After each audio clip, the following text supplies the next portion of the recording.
ਸਾਹਿਬ ਜੀ।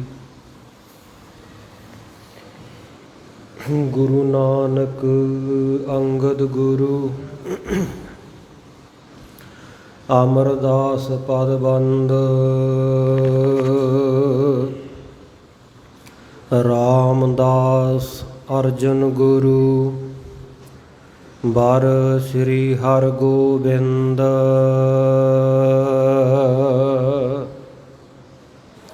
ਹਰਿ ਰਾਏ ਹਰਿ ਕ੍ਰਿਸ਼ਨ ਗੁਰ ਤੇਗ ਬਹਾਦਰ ਚੰਦ।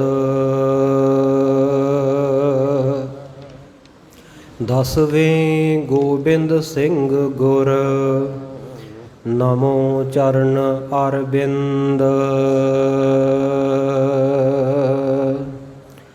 ਏਕੰਕਾਰ ਸਤਿਗੁਰੂ ਤਿਹ ਪ੍ਰਸਾਦ ਸਚ ਹੋਏ। ਵਾਹਿਗੁਰੂ ਜੀ ਕੀ ਫਤਿਹ। ਬਿਘਨ ਬਿਨਾਸਨ ਸੋਏ। ਸ੍ਰੀ ਗੁਰ ਸ਼ਬਦ ਕਮਾਏ ਜਿਨ ਜੀਤੇ ਪੰਚ ਵਿਕਾਰ। ਤਿਨ ਸੰਤਨ ਕੋ ਬੰਦਨਾ ਸਿਰ ਚਰਨਨ ਪਰ ਧਾਰ। ਕਹਾ ਬੁੱਧ ਪ੍ਰਭ ਤੁਛ ਹਮਾਰੀ ਵਰਨ ਸਕਹਿ ਮਹਿਮਾ ਜੋ ਤਿਹਾਰੀ। ਹਮ ਨਾ ਸਕਤ ਕਰ ਸਿਫਤ ਤੁਮਾਰੀ ਆਪ ਲੇਹੋ ਤੁਮ ਕਥਾ ਸੁਧਾਰੀ। ਸੋ ਕਹੋ ਟਲ ਗੁਰ ਸੇਵੀਐ ਅਹਨਿਸ ਸਹਿਜ ਸੁਭਾਏ। ਦਰਸ਼ਨ ਪਰਸੈ ਗੁਰੂ ਕੈ ਜਨਮ ਮਰਨ ਦੁਖ ਜਾਏ।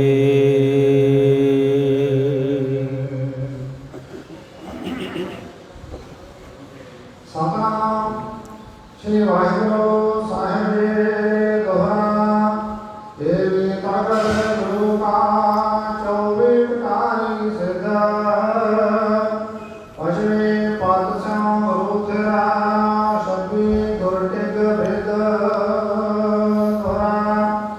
ਦੇਵੀ ਤਗਤ ਗੁਰੂ ਕਾ 24 ਪ੍ਰਕਾਰੀ ਸਿੱਧ। ਵਾਹਿਗੁਰੂ ਜੀ ਕਾ ਖਾਲਸਾ ਵਾਹਿਗੁਰੂ ਜੀ ਕੀ ਫਤਿਹ। ਪਰਮ ਸਤਿਕਾਰਯੋਗ ਸਤਿਗੁਰਾਂ ਦੀ ਸਾਜੀ ਨਵਾਜੀ ਗੁਰੂ ਪਿਆਰੀ ਗੁਰੂ ਸਵਾਰੀ ਸਾਧ ਸੰਗਤ ਜੀਓ। ਸਤਿਗੁਰੂ ਜੁਗੋ ਜੁਗ ਅਟਲ ਗੁਰਤਾ ਗੱਦੀ ਤੇ ਸੁਭਾਏਮਾਨ ਚਬਰ ਛਤਰ ਤਖਤ ਦੇ ਮਾਲਕ ਹਜ਼ੂਰੇ ਅਨਵਰ ਪਾਤਸ਼ਾਹ। ਧੰਨ ਧੰਨ ਸਾਹਿਬ ਸ੍ਰੀ ਗੁਰੂ ਗ੍ਰੰਥ ਸਾਹਿਬ ਮਹਾਰਾਜ ਸਤਿਗੁਰੂ ਸੱਚੇ ਪਾਤਸ਼ਾਹ ਜੀ ਦੀ ਅਪਾਰ ਕਿਰਪਾ ਰਹਿਮਤ ਬਖਸ਼ਿਸ਼ ਹੋਈ ਹੈ। ਗਰੀਬ ਨਵਾਜ਼ ਸੱਚੇ ਪਾਤਸ਼ਾਹ ਜੀ ਦੀ ਕਿਰਪਾ ਦਾ ਸਦਕਾ ਸੰਧਿਆ ਦੇ ਸਮੇਂ ਸਜੇ ਹੋਏ ਦੀਵਾਨ ਵਿੱਚ ਗੁਰੂ ਕੀ ਹਾਜ਼ਰ ਹਜ਼ੂਰੀ ਵਿੱਚ ਗੁਰਦੁਆਰਾ ਸ਼ਹੀਦਾਂ ਤੱਲਣ ਜਲੰਧਰ ਵਿਖੇ ਆਪ ਜੀ ਨਗਰ ਨਿਵਾਸੀ ਇਲਾਕਾ ਨਿਵਾਸੀ ਔਰ ਦੂਰ ਦਰਾਡਿਆਂ ਤੋਂ ਦੇਸ਼ਾਂ ਵਿਦੇਸ਼ਾਂ ਤੋਂ ਪਹੁੰਚ ਕੇ ਹਾਜ਼ਰੀਆਂ ਭਰ ਰਹੇ ਹੋ। ਸਤਿਗੁਰੂ ਸੱਚੇ ਪਾਤਸ਼ਾਹ ਜੀ ਦੀ ਮਿਹਰ ਸਦਕਾ ਸੰਧਿਆ ਦੇ ਰੋਜ਼ਾਨਾ ਨਿਤਨੇਮ ਦੇ ਅਨੁਸਾਰ ਗੁਰੂ ਕੀ ਬਾਣੀ ਦੇ ਕੀਰਤਨ ਤਥਾ ਰਹਿਰਾਸ ਸਾਹਿਬ ਜੀ ਦੇ ਪਾਠ ਦੀ ਸੰਪੂਰਨਤਾ ਹੋਈ ਹੈ। ਹੁਣ ਵੇਲਾ ਆਇਆ ਹੈ ਅਸਥਾਨ ਦੀ ਨਿਤਾ ਪ੍ਰਤੀ ਦੀ ਮਰਿਆਦਾ ਮੁਤਾਬਕ ਸਤਿਗੁਰਾਂ ਦੇ ਸਰਗੁਣ ਸਰੂਪ ਦੀ ਮਹਿਮਾ ਅਥਵਾ ਗੁਰ ਇਤਿਹਾਸ ਦੀ ਕਥਾ ਦਾ ਸ੍ਰੀ ਗੁਰਪ੍ਰਤਾਪ ਸੂਰਜ ਗ੍ਰੰਥ ਦੇ ਵਿੱਚ ਭਾਈ ਸਾਹਿਬ ਭਾਈ ਸੰਤੋਖ ਸਿੰਘ ਜੀ ਚੂੜਾਮਣੀ ਕਵੀ ਨੇ ਜਿਵੇਂ ਸੋਹਣਾ ਸੁੰਦਰ ਇਤਿਹਾਸ ਦਸਾਂ ਪਾਤਸ਼ਾਹੀਆਂ ਦਾ ਆਪਣੀ ਕਲਮ ਦੁਆਰਾ ਕਲਮਬੱਧ ਕੀਤਾ ਹੈ। ਆਓ ਬੜੇ ਪਿਆਰ ਦੇ ਨਾਲ ਗੁਰ ਇਤਿਹਾਸ ਦੀ ਲੜੀ ਨੂੰ ਅੱਗੇ ਜੋੜੀਏ। ਆਪ ਜੀ ਪਿੱਛੇ ਸਰਵਣ ਕਰ ਰਹੇ ਸੀ, ਆਪਾਂ ਰਲ ਮਿਲ ਕੇ ਵਿਚਾਰਿਆ ਸੀ ਕਿ ਉਜੈਨ ਨਿਵਾਸੀ ਭਾਈ ਵਿਸ਼ੰਬਰ ਦਾਸ ਸਿੱਖ ਆਪਣੇ ਪੁੱਤਰ ਹਰਗੋਪਾਲ ਦੇ ਸਹਿਤ ਸ੍ਰੀ ਅਨੰਦਪੁਰ ਸਾਹਿਬ ਵਿਖੇ ਗੁਰੂ ਗੋਬਿੰਦ ਸਿੰਘ ਸਾਹਿਬ ਮਹਾਰਾਜ ਸੱਚੇ ਪਾਤਸ਼ਾਹ ਹਜ਼ੂਰ ਦੇ ਚਰਨਾਂ ਦੇ ਵਿੱਚ ਹੋਈ ਵੱਡੀ ਭੁੱਲ ਦੀ ਖਿਮਾ ਦੇ ਲਈ ਪਹੁੰਚਿਆ, ਕਿਉਂਕਿ ਗੁਰੂ ਕਾ ਬਚਨ ਵੇਚਣ ਦੇ ਨਾਲ ਜੋ ਅਵੱਗਿਆ ਕੀਤੀ ਸੀ ਹਰਗੋਪਾਲ ਨੇ, ਘਰ ਵਿੱਚ ਗਰੀਬੀ ਬਹੁਤ ਆ ਗਈ। ਸਤਿਗੁਰ ਦੇ ਚਰਨਾਂ ਵਿੱਚ ਆ ਕੇ ਮਿੰਨਤ ਕੀਤੀ, ਤਰਲਾ ਕੀਤਾ। ਬਚਨ ਖਰੀਦਣ ਵਾਲੇ ਸਿੱਖ ਭਾਈ ਧਿਆਨ ਸਿੰਘ ਮਾਜਰੀ ਦੇ ਸਮੇਤ ਸਮੁੱਚੇ ਪਰਿਵਾਰ ਦੇ ਨਾਲ ਇਹ ਗੁਰੂ ਕਾ ਸਿੱਖ ਭਾਈ ਵਿਸ਼ੰਬਰ ਦਾਸ ਇੱਥੇ ਪਹੁੰਚਿਆ। ਸਤਿਗੁਰੂ ਸੱਚੇ ਪਾਤਸ਼ਾਹ ਜੀ ਨੇ ਦੁਬਾਰਾ ਤੋਂ ਇਹਨਾਂ ਦੀ ਭਾਵਨਾ ਨੂੰ ਵੇਖਦਿਆਂ ਹੋਇਆਂ ਘਰ ਦੇ ਵਿੱਚ ਲਹਿਰਾਂ ਬਹਿਰਾਂ, ਖੁਸ਼ੀਆਂ, ਆਨੰਦ ਖੇੜੇ, ਮੰਗਲ ਬਖਸ਼ਿਸ਼ ਕਰ ਦਿੱਤੇ। ਬਚਨ ਕਰ ਦਿੱਤਾ ਕਿ ਅੰਨ ਧਨ ਬਹੁਤਾ ਘਰ ਦੇ ਵਿੱਚ ਹੋਵੇਗਾ। ਵਿਸ਼ੰਬਰ ਦਾਸ ਦੇ ਬੇਨਤੀ ਕਰਨ ਤੋਂ ਕਿ ਸਤਿਗੁਰ ਸੱਚੇ ਪਾਤਸ਼ਾਹ ਜੀ ਆਪ ਜੀ ਗੁਰਸਿੱਖੀ ਦੀ ਮਿੱਤ ਮਰਿਆਦਾ ਬਾਰੇ ਮੈਨੂੰ ਸਮਝਾਉਣਾ ਕਰੋ। ਸਤਿਗੁਰਾਂ ਨੇ ਸਾਰੀ ਮਰਿਆਦਾ ਦੱਸੀ, ਅਧਿਆਤਮਿਕ ਉਪਦੇਸ਼ ਦਿੱਤਾ ਤਥਾ ਨਾਲ ਹੀ 101 ਅਰਦਾਸਾਂ ਗਰੀਬ ਨਵਾਜ਼ ਸੱਚੇ ਪਾਤਸ਼ਾਹ ਜੀ ਨੇ ਵੱਖੋ ਵੱਖਰੇ ਸਮਿਆਂ 'ਤੇ ਕਰਨ ਦੇ ਲਈ ਗੁਰੂ ਕੇ ਸਿੱਖ ਵਿਸ਼ੰਬਰ ਦਾਸ ਨੂੰ ਪ੍ਰੇਰਿਤ ਕੀਤਾ। ਉਹਨਾਂ ਅਰਦਾਸਾਂ ਨੂੰ ਕਵੀ ਜੀ ਨੇ ਕਲਮਬੱਧ ਕਰਕੇ ਅੱਗੇ ਸੰਗਤਾਂ ਤੱਕ ਪਹੁੰਚਾਇਆ ਹੈ ਅਤੇ ਆਪਾਂ ਉਹਨਾਂ ਅਰਦਾਸਾਂ ਦੀ ਵਿਆਖਿਆ, ਉਹਨਾਂ ਦਾ ਨਿਰਣਾ ਗੁਰੂ ਕੇ ਸਜੇ ਹੋਏ ਦੀਵਾਨ ਵਿੱਚ ਨਿੱਤਾ ਪ੍ਰਤੀ ਕਰਦੇ ਹਾਂ। 14ਵੇਂ ਅਧਿਆਇ ਦੇ ਵਿੱਚ 5ਵੀਂ ਰੁੱਤ ਦੇ 75 ਅਰਦਾਸਾਂ ਦਾ ਨਿਰਣਾ ਆਪਾਂ ਪੜ੍ਹ ਲਿਆ। ਉਪਰੰਤ ਜਿਹੜੀਆਂ ਬਾਕੀ 26 ਅਰਦਾਸਾਂ ਹੈ ਉਹਨਾਂ ਦੇ ਵਿੱਚੋਂ 22 ਅਰਦਾਸਾਂ ਤੱਕ ਕੱਲ੍ਹ ਆਪਾਂ ਨੇ ਇਤਿਹਾਸ ਸਰਵਣ ਕਰ ਲਿਆ ਸੀ। ਆਓ ਅੱਗੇ ਸਤਿਗੁਰ ਸੱਚੇ ਪਾਤਸ਼ਾਹ ਜੀ ਬਾਕੀ ਰਹਿੰਦੀਆਂ 4 ਅਰਦਾਸਾਂ ਅਤੇ ਨੀਤੀ ਦੇ ਬਚਨ ਔਰ ਗੁਰੂ ਕੀ ਸਿੱਖੀ ਦੇ ਵਿੱਚ ਰਹਿਣ ਦੇ, ਪਰਪੱਕ ਰਹਿਣ ਦੇ ਲਈ, ਦ੍ਰਿੜਤਾ ਦੇ ਲਈ ਜੋ ਉਪਦੇਸ਼ ਬਖਸ਼ਿਸ਼ ਕਰ ਰਹੇ ਹੈ, ਅੱਗੇ ਆਪਾਂ ਬੜੇ ਪਿਆਰ ਦੇ ਨਾਲ ਸਰਵਣ ਕਰਨਾ ਹੈ। ਸਤਿਗੁਰ ਸੱਚੇ ਪਾਤਸ਼ਾਹ ਜੀ ਨੇ ਜੋ ਕੱਲ੍ਹ ਦੇ ਦੀਵਾਨ ਵਿੱਚ ਬਖਸ਼ਿਸ਼ ਕੀਤਾ ਸੀ ਕਿ ਗੁਰੂ ਚਰਨਾਂ ਵਿੱਚ ਗੁਰੂ ਕੇ ਸਿੱਖਾ ਬਾਲਕ ਬਣ ਕੇ ਰਹੀਂ, ਬਾਲਕ ਵਰਗੀ ਮੱਤ ਧਾਰਨ ਕਰਕੇ ਰਹੀਂ ਔਰ ਗੁਰੂ ਹੀ ਤੇਰਾ ਨਿਰਭਾ ਤੋਰਨ ਵਾਲਾ ਹੈ। ਕਿਸੇ ਹੋਰ ਅੱਗੇ ਮੁਥਾਜੀ ਨਾ ਕਰੀਂ, ਕਿਸੇ ਹੋਰ ਅੱਗੇ ਹੱਥ ਨਾ ਅੱਡੀ। ਗੁਰੂ ਕੇ ਬਚਨਾਂ ਨੂੰ ਹਮੇਸ਼ਾ ਸਤ-ਸਤ ਕਰਕੇ ਮੰਨਣਾ ਔਰ ਸਤਿਗੁਰ ਸੱਚੇ ਪਾਤਸ਼ਾਹ ਨੇ ਜੋ ਗੁਰਸਿੱਖੀ ਦਾ ਮਾਰਗ ਤੈਨੂੰ ਬਖਸ਼ਿਆ ਹੈ, ਗੁਰਸੇਵਹੁ ਬੇਗ ਬੇਗਾਲੀ, ਉਸ ਰਸਤੇ ਦੇ ਉੱਤੇ ਬਹੁਤ ਜਲਦੀ ਸ਼ੀਘਰ ਹੀ ਜੋ ਦੁੱਖਾਂ ਪਾਪਾਂ ਨਾਸ਼ਾਂ ਨੂੰ ਗਾਲਣ ਵਾਲਾ ਹੈ, ਖਤਮ ਕਰਨ ਵਾਲਾ ਹੈ, ਸੋ ਉਸ ਗੁਰਸਿੱਖੀ ਦੇ ਰਸਤੇ ਉੱਤੇ ਚੱਲਦਾ ਰਹੇ ਔਰ ਸੰਪੂਰਨ ਮਾਣ ਸਨਮਾਨ ਦੇ ਲਈ, ਕੁਲ ਦੀ ਇੱਜ਼ਤ ਪਤ ਆਬਰੋ ਦੇ ਲਈ ਗੁਰੂ ਚਰਨਾਂ ਵਿੱਚ ਅਰਦਾਸ ਕਰ ਕਿ ਹਮੇਸ਼ਾ ਇੱਜ਼ਤ ਪਤ ਬਣੀ ਰਹੇ ਔਰ ਤੇਰੇ ਜਿਹੜੇ ਸੰਬੰਧੀ ਹੈ ਉਹ ਸਾਰੇ ਹੀ ਗੁਰਮੁਖ ਜਨ ਬਣ ਜਾਣ, ਸੰਤ ਬਣ ਜਾਣ, ਜਾਂ ਇਉਂ ਕਹਿ ਲਓ ਕਿ ਗੁਰਮੁਖ ਜਨ ਆ ਜਿਹੜੇ ਉਹਨਾਂ ਨੂੰ ਹੀ ਮੈਂ ਆਪਣੇ ਸੰਬੰਧੀ ਬਣਾਵਾਂ, ਸੰਤਾਂ ਨੂੰ ਸੰਬੰਧੀ ਬਣਾਵਾਂ। ਸੋ ਇਸੇ ਪ੍ਰਕਾਰ ਬਿਰਤੀ ਸੁਰਤੀ ਤੇਰੀ ਨੀਵੀਂ ਰਹੇ, ਘਰ ਦੇ ਵਿੱਚ ਸ਼ੁੱਧਤਾ ਰਹੇ, ਕਿਸੇ ਪ੍ਰਕਾਰ ਦਾ ਕੋਈ ਤਾਮਸੀ ਭੋਜਨ ਨਾ ਵਰਤਿਆ ਜਾਵੇ, ਨਸ਼ੇ ਆਦਿਕ ਦਾ ਸੇਵਨ ਨਾ ਹੋਵੇ। ਇਸੇ ਪ੍ਰਕਾਰ ਹਿਰਦੇ ਰੂਪੀ ਘਰ ਦੇ ਵਿੱਚ ਸ਼ੁੱਧਤਾ ਰਹੇ, ਕੋਈ ਮਾੜੇ ਵਿਚਾਰ ਨਾ ਆਉਣ। ਇਹਨਾਂ ਸਭ ਕਾਸੇ ਵਾਸਤੇ ਗੁਰੂ ਚਰਨਾਂ ਵਿੱਚ ਅਰਦਾਸ ਕਰਨੀ ਹੈ। ਅਤੇ ਨਾਲ ਹੀ ਸਤਿਗੁਰੂ ਨੇ ਜੋ 22ਵੀਂ ਅਰਦਾਸ ਦੱਸੀ ਸੀ ਕਿ ਮੈਨੂੰ ਕੇਵਲ ਅਕਾਲ ਪੁਰਖ ਵਾਹਿਗੁਰੂ ਪਰਮੇਸ਼ਰ ਸਰੂਪ ਸਤਿਗੁਰੂ ਸੱਚੇ ਪਾਤਸ਼ਾਹ ਜੀ ਦਾ ਹੀ ਜਿਹੜਾ ਮੁਖੜਾ ਸੋਹਣਾ ਲੱਗੇ, ਸੁੰਦਰਤਾ ਉਹਨਾਂ ਦੀ ਲੱਗੇ, ਸਾਰੇ ਸੰਸਾਰ ਦੇ ਨਾਲੋਂ ਸਤਿਗੁਰੂ ਜੀ ਜ਼ਿਆਦਾ ਸੁੰਦਰ ਲੱਗਣ। ਇਹੀ ਖੂਬ ਕਲ ਕੰਤ, ਜਿਹੜਾ ਕੰਤ ਹੈ, ਸੁਆਮੀ ਹੈ, ਮਾਲਕ ਹੈ, ਉਹਦੀ ਖੂਬਸੂਰਤੀ ਉੱਤੋਂ ਮੈਂ ਵਾਰਨੇ ਬਲਹਾਰਨੇ ਜਾਵਾਂ, ਨਾ ਕਿ ਦੁਨਿਆਵੀ ਖੂਬਸੂਰਤੀਆਂ ਦੇ ਚੱਕਰਾਂ ਦੇ ਵਿੱਚ ਪੈ ਕੇ ਜਨਮ ਵਿਅਰਥ ਗਵਾਵਾਂ। ਸੋ ਇੱਥੋਂ ਤੱਕ ਆਪਾਂ ਸਰਵਣ ਕਰ ਲਿਆ ਸੀ। ਅੱਗੇ ਜਿਵੇਂ ਸਤਿਗੁਰੂ ਜੀ ਉਪਦੇਸ਼ ਕਰ ਰਹੇ ਆ, ਕਵੀ ਜੀ ਨੇ ਆਪਣੀ ਕਲਮ ਦੁਆਰਾ ਕਲਮਬੱਧ ਕੀਤਾ ਹੈ। ਬੜੇ ਪਿਆਰ ਦੇ ਨਾਲ ਗੁਰੂ ਕਾ ਇਤਿਹਾਸ ਸਰਵਣ ਕਰੀਏ ਜੀ। ਸਤਿਨਾਮ ਸ੍ਰੀ ਵਾਹਿਗੁਰੂ ਜੀ ਦੋਹਰਾ ਏਵੀ ਤਰਗਸ ਗੁਰੂ ਕਾ ਚੌਂ ਕਟਾਈ ਸਿੱਧ। ਸਤਿਗੁਰੂ ਸੱਚੇ ਪਾਤਸ਼ਾਹ ਜੀ ਨੇ ਪੰਚਮ ਸਰੂਪ ਤੋਂ ਬਾਅਦ ਹੀ, ਜਦੋਂ ਪੰਚਮ ਸਰੂਪ ਦੇ ਵਿੱਚ ਸ਼ਹਾਦਤ ਦਿੰਦੇ ਆ ਗੁਰੂ ਅਰਜਨ ਦੇਵ ਮਹਾਰਾਜ ਸੱਚੇ ਪਾਤਸ਼ਾਹ, 6ਵੀਂ ਜਗ੍ਹਾ ਗੁਰਤਾ ਗੱਦੀ 'ਤੇ ਬਿਰਾਜਮਾਨ ਹੁੰਦੇ ਨੇ, ਸ਼੍ਰੀ ਅਕਾਲ ਤਖਤ ਸਾਹਿਬ ਦੀ ਰਚਨਾ ਕਰਦੇ ਆ ਅਤੇ ਨਾਲ ਹੀ ਮੀਰੀ ਅਤੇ ਪੀਰੀ ਦੀਆਂ 2 ਤਲਵਾਰੀ ਬੱਧੀਆਂ, ਇੱਕ ਮੀਰੀ ਦੀ, ਇੱਕ ਪੀਰ ਦੀ, ਇੱਕ ਅਜ਼ਮਤ ਦੀ, ਇੱਕ ਰਾਜ ਦੀ, ਇੱਕ ਰਾਖੀ ਕਰੇ ਵਜ਼ੀਰ ਦੀ, ਨਾਲ ਸਿਪਾਹੀ ਨੀਲ ਨਾਲ ਮਾਰ ਦੁਸ਼ਟਾਂ ਕਰੇ ਤਗੀਰ ਜੀ, ਪੱਗ ਤੇਰੀ ਕੀ ਜਹਾਂਗੀਰ ਦੀ। ਜਦੋਂ ਸਤਿਗੁਰ ਸੱਚੇ ਪਾਤਸ਼ਾਹ ਜੀ ਨੇ ਸ਼ਾਹੀ ਸ਼ਾਨੋ ਸ਼ੌਕਤ ਦੇ ਨਾਲ ਦਰਬਾਰ ਲਾਉਣਾ ਸ਼ੁਰੂ ਕੀਤਾ, ਉਸ ਵੇਲੇ ਖੁਦ ਵੀ ਸ਼ਸਤਰ ਧਾਰਨ ਕੀਤੇ। ਗੁਰਤਾ ਗੱਦੀ 'ਤੇ ਸੁਭਾਏਮਾਨ ਹੋਣ ਵੇਲੇ ਬਾਬਾ ਬੁੱਢਾ ਸਾਹਿਬ ਜੀ ਨੇ ਮੀਰੀ ਅਤੇ ਪੀਰੀ ਦੀਆਂ 2 ਸ੍ਰੀ ਸਾਹਿਬਾਂ ਤਲਵਾਰਾਂ ਪਹਿਨਾਈਆਂ ਅਤੇ ਗੁਰੂ ਕੇ ਸਿੱਖਾਂ ਨੂੰ ਵੀ ਹੁਕਮ ਕੀਤਾ, ਬਚਨ ਕੀਤਾ ਕਿ ਚੰਗੇ ਚੜ੍ਹਦੀ ਕਲਾ ਵਾਲੇ ਨੌਜਵਾਨ ਸਿੱਖ ਸਾਡੀ ਫੌਜ ਦੇ ਵਿੱਚ ਭਰਤੀ ਹੋਣ, ਗੁਰੂ ਘਰ ਦੀ ਭੇਟਾ ਜਵਾਨੀਆਂ ਕਰੋ। ਇਸੇ ਪ੍ਰਕਾਰ ਚੰਗੇ ਤੋਂ ਚੰਗਾ ਸ਼ਸਤਰ ਅਸ਼ਤਰ, ਚੰਗੇ ਤੋਂ ਚੰਗੇ ਘੋੜੇ, ਜੰਗੀ ਸਮਾਨ ਗੁਰੂ ਘਰ ਦੇ ਵਿੱਚ ਗੁਰੂ ਕੀਆਂ ਸੰਗਤਾਂ ਭੇਟਾ ਕਰਨ। ਗੁਰੂ ਨਾਨਕ ਦੇਵ ਮਹਾਰਾਜ ਸੱਚੇ ਪਾਤਸ਼ਾਹ ਜੀ ਦੀਆਂ ਅਪਾਰ ਖੁਸ਼ੀਆਂ ਹੋਣਗੀਆਂ। ਸੋ ਸਤਿਗੁਰ ਸੱਚੇ ਪਾਤਸ਼ਾਹ ਜੀ ਨੇ ਜਿੱਥੇ ਗੁਰੂ ਕੀ ਬਾਣੀ ਸਾਨੂੰ ਗੁਰੂ ਸਰੂਪ ਦੇ ਵਿੱਚ ਬਖਸ਼ਿਸ਼ ਕੀਤੀ ਹੈ, ਬਾਣੀ ਗੁਰੂ, ਗੁਰੂ ਹੈ ਬਾਣੀ, ਸ਼ਬਦ ਗੁਰੂ, ਸੁਰਤ ਧੁਨ ਚੇਲਾ, ਜਾਂ ਗੁਰੂ ਮਾਨਿਓ ਗ੍ਰੰਥ ਦੇ ਬਚਨ ਕੀਤੇ ਹੈ, ਪੋਥੀ ਪਰਮੇਸ਼ਰ ਕਾ ਥਾਨ ਆਖਿਆ, ਉੱਥੇ ਨਾਲ ਨਾਲ ਗੁਰੂ ਕੇ ਪਿਆਰਿਓ ਜਿਹੜੇ ਅਸਤਰ ਸ਼ਸਤਰ ਹੈ ਇਹਨਾਂ ਨੂੰ ਵੀ ਸਾਡੇ ਪੀਰ ਬਣਾਇਆ ਹੈ। ਅਸ ਕਿਰਪਾਨ ਖੰਡੋ ਖੜਗ ਤੁਪਕ ਤਬਰ ਅਰ ਤੀਰ, ਸਾਹਿਬ ਸਰੋਹੀ ਸਾਹਿਥੀ ਯਹੇ ਹਮਾਰੇ ਪੀਰ। ਕਹਿੰਦੇ ਇਹ ਸਾਡੇ ਪੀਰ ਹੈ, ਕਿਉਂਕਿ ਪੀਰਾਂ ਤੋਂ ਬਿਨਾਂ ਕੋਈ ਕੰਮ ਰਾਸ ਨਹੀਂ ਆਉਂਦਾ। ਜਦੋਂ ਕੋਈ ਕੰਮ ਅੜਿਆ ਕੱਢਣਾ ਹੋਵੇ ਤਾਂ ਆਪਾਂ ਪੀਰਾਂ ਨੂੰ ਧਿਆਉਂਦੇ ਹਾਂ। ਅਤੇ ਸਤਿਗੁਰ ਸੱਚੇ ਪਾਤਸ਼ਾਹ ਕਹਿੰਦੇ ਤੂੰ ਕਿਸੇ ਕਬਰਾਂ ਦੇ ਉੱਤੇ ਜਾ ਕੇ ਗੁਰੂ ਕੇ ਸਿੱਖਾ ਕਿਸੇ ਪੀਰ ਦੀ ਪੂਜਾ ਨਹੀਂ ਕਰਨੀ, ਮੈਂ ਤੈਨੂੰ ਸਾਖਸ਼ਾਤ ਪੀਰਾਂ ਦੀ ਬਖਸ਼ਿਸ਼ ਕਰ ਗਿਆ। ਇਹ ਪੀਰ ਤੇਰਾ ਅੜਿਆ ਹੋਇਆ ਕੰਮ ਕੱਢਣਗੇ, ਤੈਨੂੰ ਸ਼ਸਤਰ ਬਖਸ਼ ਦਿੱਤੇ। ਸੋ ਇੱਥੇ ਕਵੀ ਜੀ ਕਹਿ ਰਹੇ ਆ ਕਿ ਜਦੋਂ ਗੁਰੂ ਕੇ ਸਿੱਖ ਨੇ ਇਹ ਸ਼ਸਤਰ ਔਰ ਅਸ਼ਤਰ ਧਾਰਨ ਕਰਨੇ ਹੋਣ, ਸ਼ਸਤਰ ਅਤੇ ਅਸਤਰ ਦੇ ਵਿੱਚ ਫਰਕ ਕੀ ਹੈ? ਸ਼ਸਤਰ ਜਿਹੜਾ ਗੁਰਮੁਖ ਪਿਆਰਿਓ ਹਮੇਸ਼ਾ ਹੱਥ ਦੇ ਵਿੱਚ ਫੜ ਕੇ ਚਲਾਇਆ ਜਾਂਦਾ, ਜਿਵੇਂ ਤਲਵਾਰ, ਸ੍ਰੀ ਸਾਹਿਬ, ਖੰਡਾ ਇਤਿਆਦਿਕ, ਇਹ ਹੱਥ ਵਿੱਚ ਫੜ ਕੇ ਚਲਾਏ ਜਾਂਦੇ ਹੈ। ਅਤੇ ਜਿਹੜਾ ਦੂਰ ਤੋਂ ਵਾਰ ਕੀਤਾ ਜਾਵੇ, ਵਗਾਹ ਕੇ ਮਾਰਿਆ ਜਾਵੇ, ਵੇਗ ਦੇ ਨਾਲ ਮਾਰਿਆ ਜਾਵੇ, ਬਲ ਦੇ ਨਾਲ ਮਾਰਿਆ ਜਾਵੇ, ਜਿਵੇਂ ਤੀਰ ਆਦਿਕ ਆਪਾਂ ਦੂਰੋਂ ਛੱਡ ਦਿੰਦੇ ਹੈ। ਅਤੇ ਇਸੇ ਤਰ੍ਹਾਂ ਚੱਕਰ ਵਗੈਰਾ ਜਿਹੜੇ ਅਸਤਰ ਹੈ, ਇਹਨਾਂ ਨੂੰ ਅਸਤਰ ਕਿਹਾ ਜਾਂਦਾ ਜਿਹੜੇ ਦੂਰ ਜਾ ਕੇ ਵੱਜਣ। ਜਿਹੜਾ ਹੱਥ ਦੇ ਵਿੱਚ ਫੜ ਕੇ ਲੜਨਾ ਹੈ ਉਹ ਸ਼ਸਤਰ ਹੈ, ਅਤੇ ਦੂਰੋਂ ਜਿਹੜਾ ਵਗਾਹ ਕੇ ਵਾਰ ਕਰਨਾ ਹੈ ਉਹਨੂੰ ਅਸਤਰ ਕਿਹਾ ਜਾਂਦਾ ਹੈ। ਸੋ ਸਤਿਗੁਰ ਸੱਚੇ ਪਾਤਸ਼ਾਹ ਕਹਿੰਦੇ ਜਦੋਂ ਤੂੰ ਸ਼ਸਤਰ ਧਾਰਨ ਕਰਨਾ ਹੈ ਅਤੇ ਜਦੋਂ ਤੂੰ ਅਸਤਰ ਧਾਰਨ ਕਰਨਾ ਹੈ, ਦੋਵਾਂ ਵੇਲੇ ਗੁਰੂ ਚਰਨਾਂ ਵਿੱਚ ਅਰਦਾਸ ਕਰ।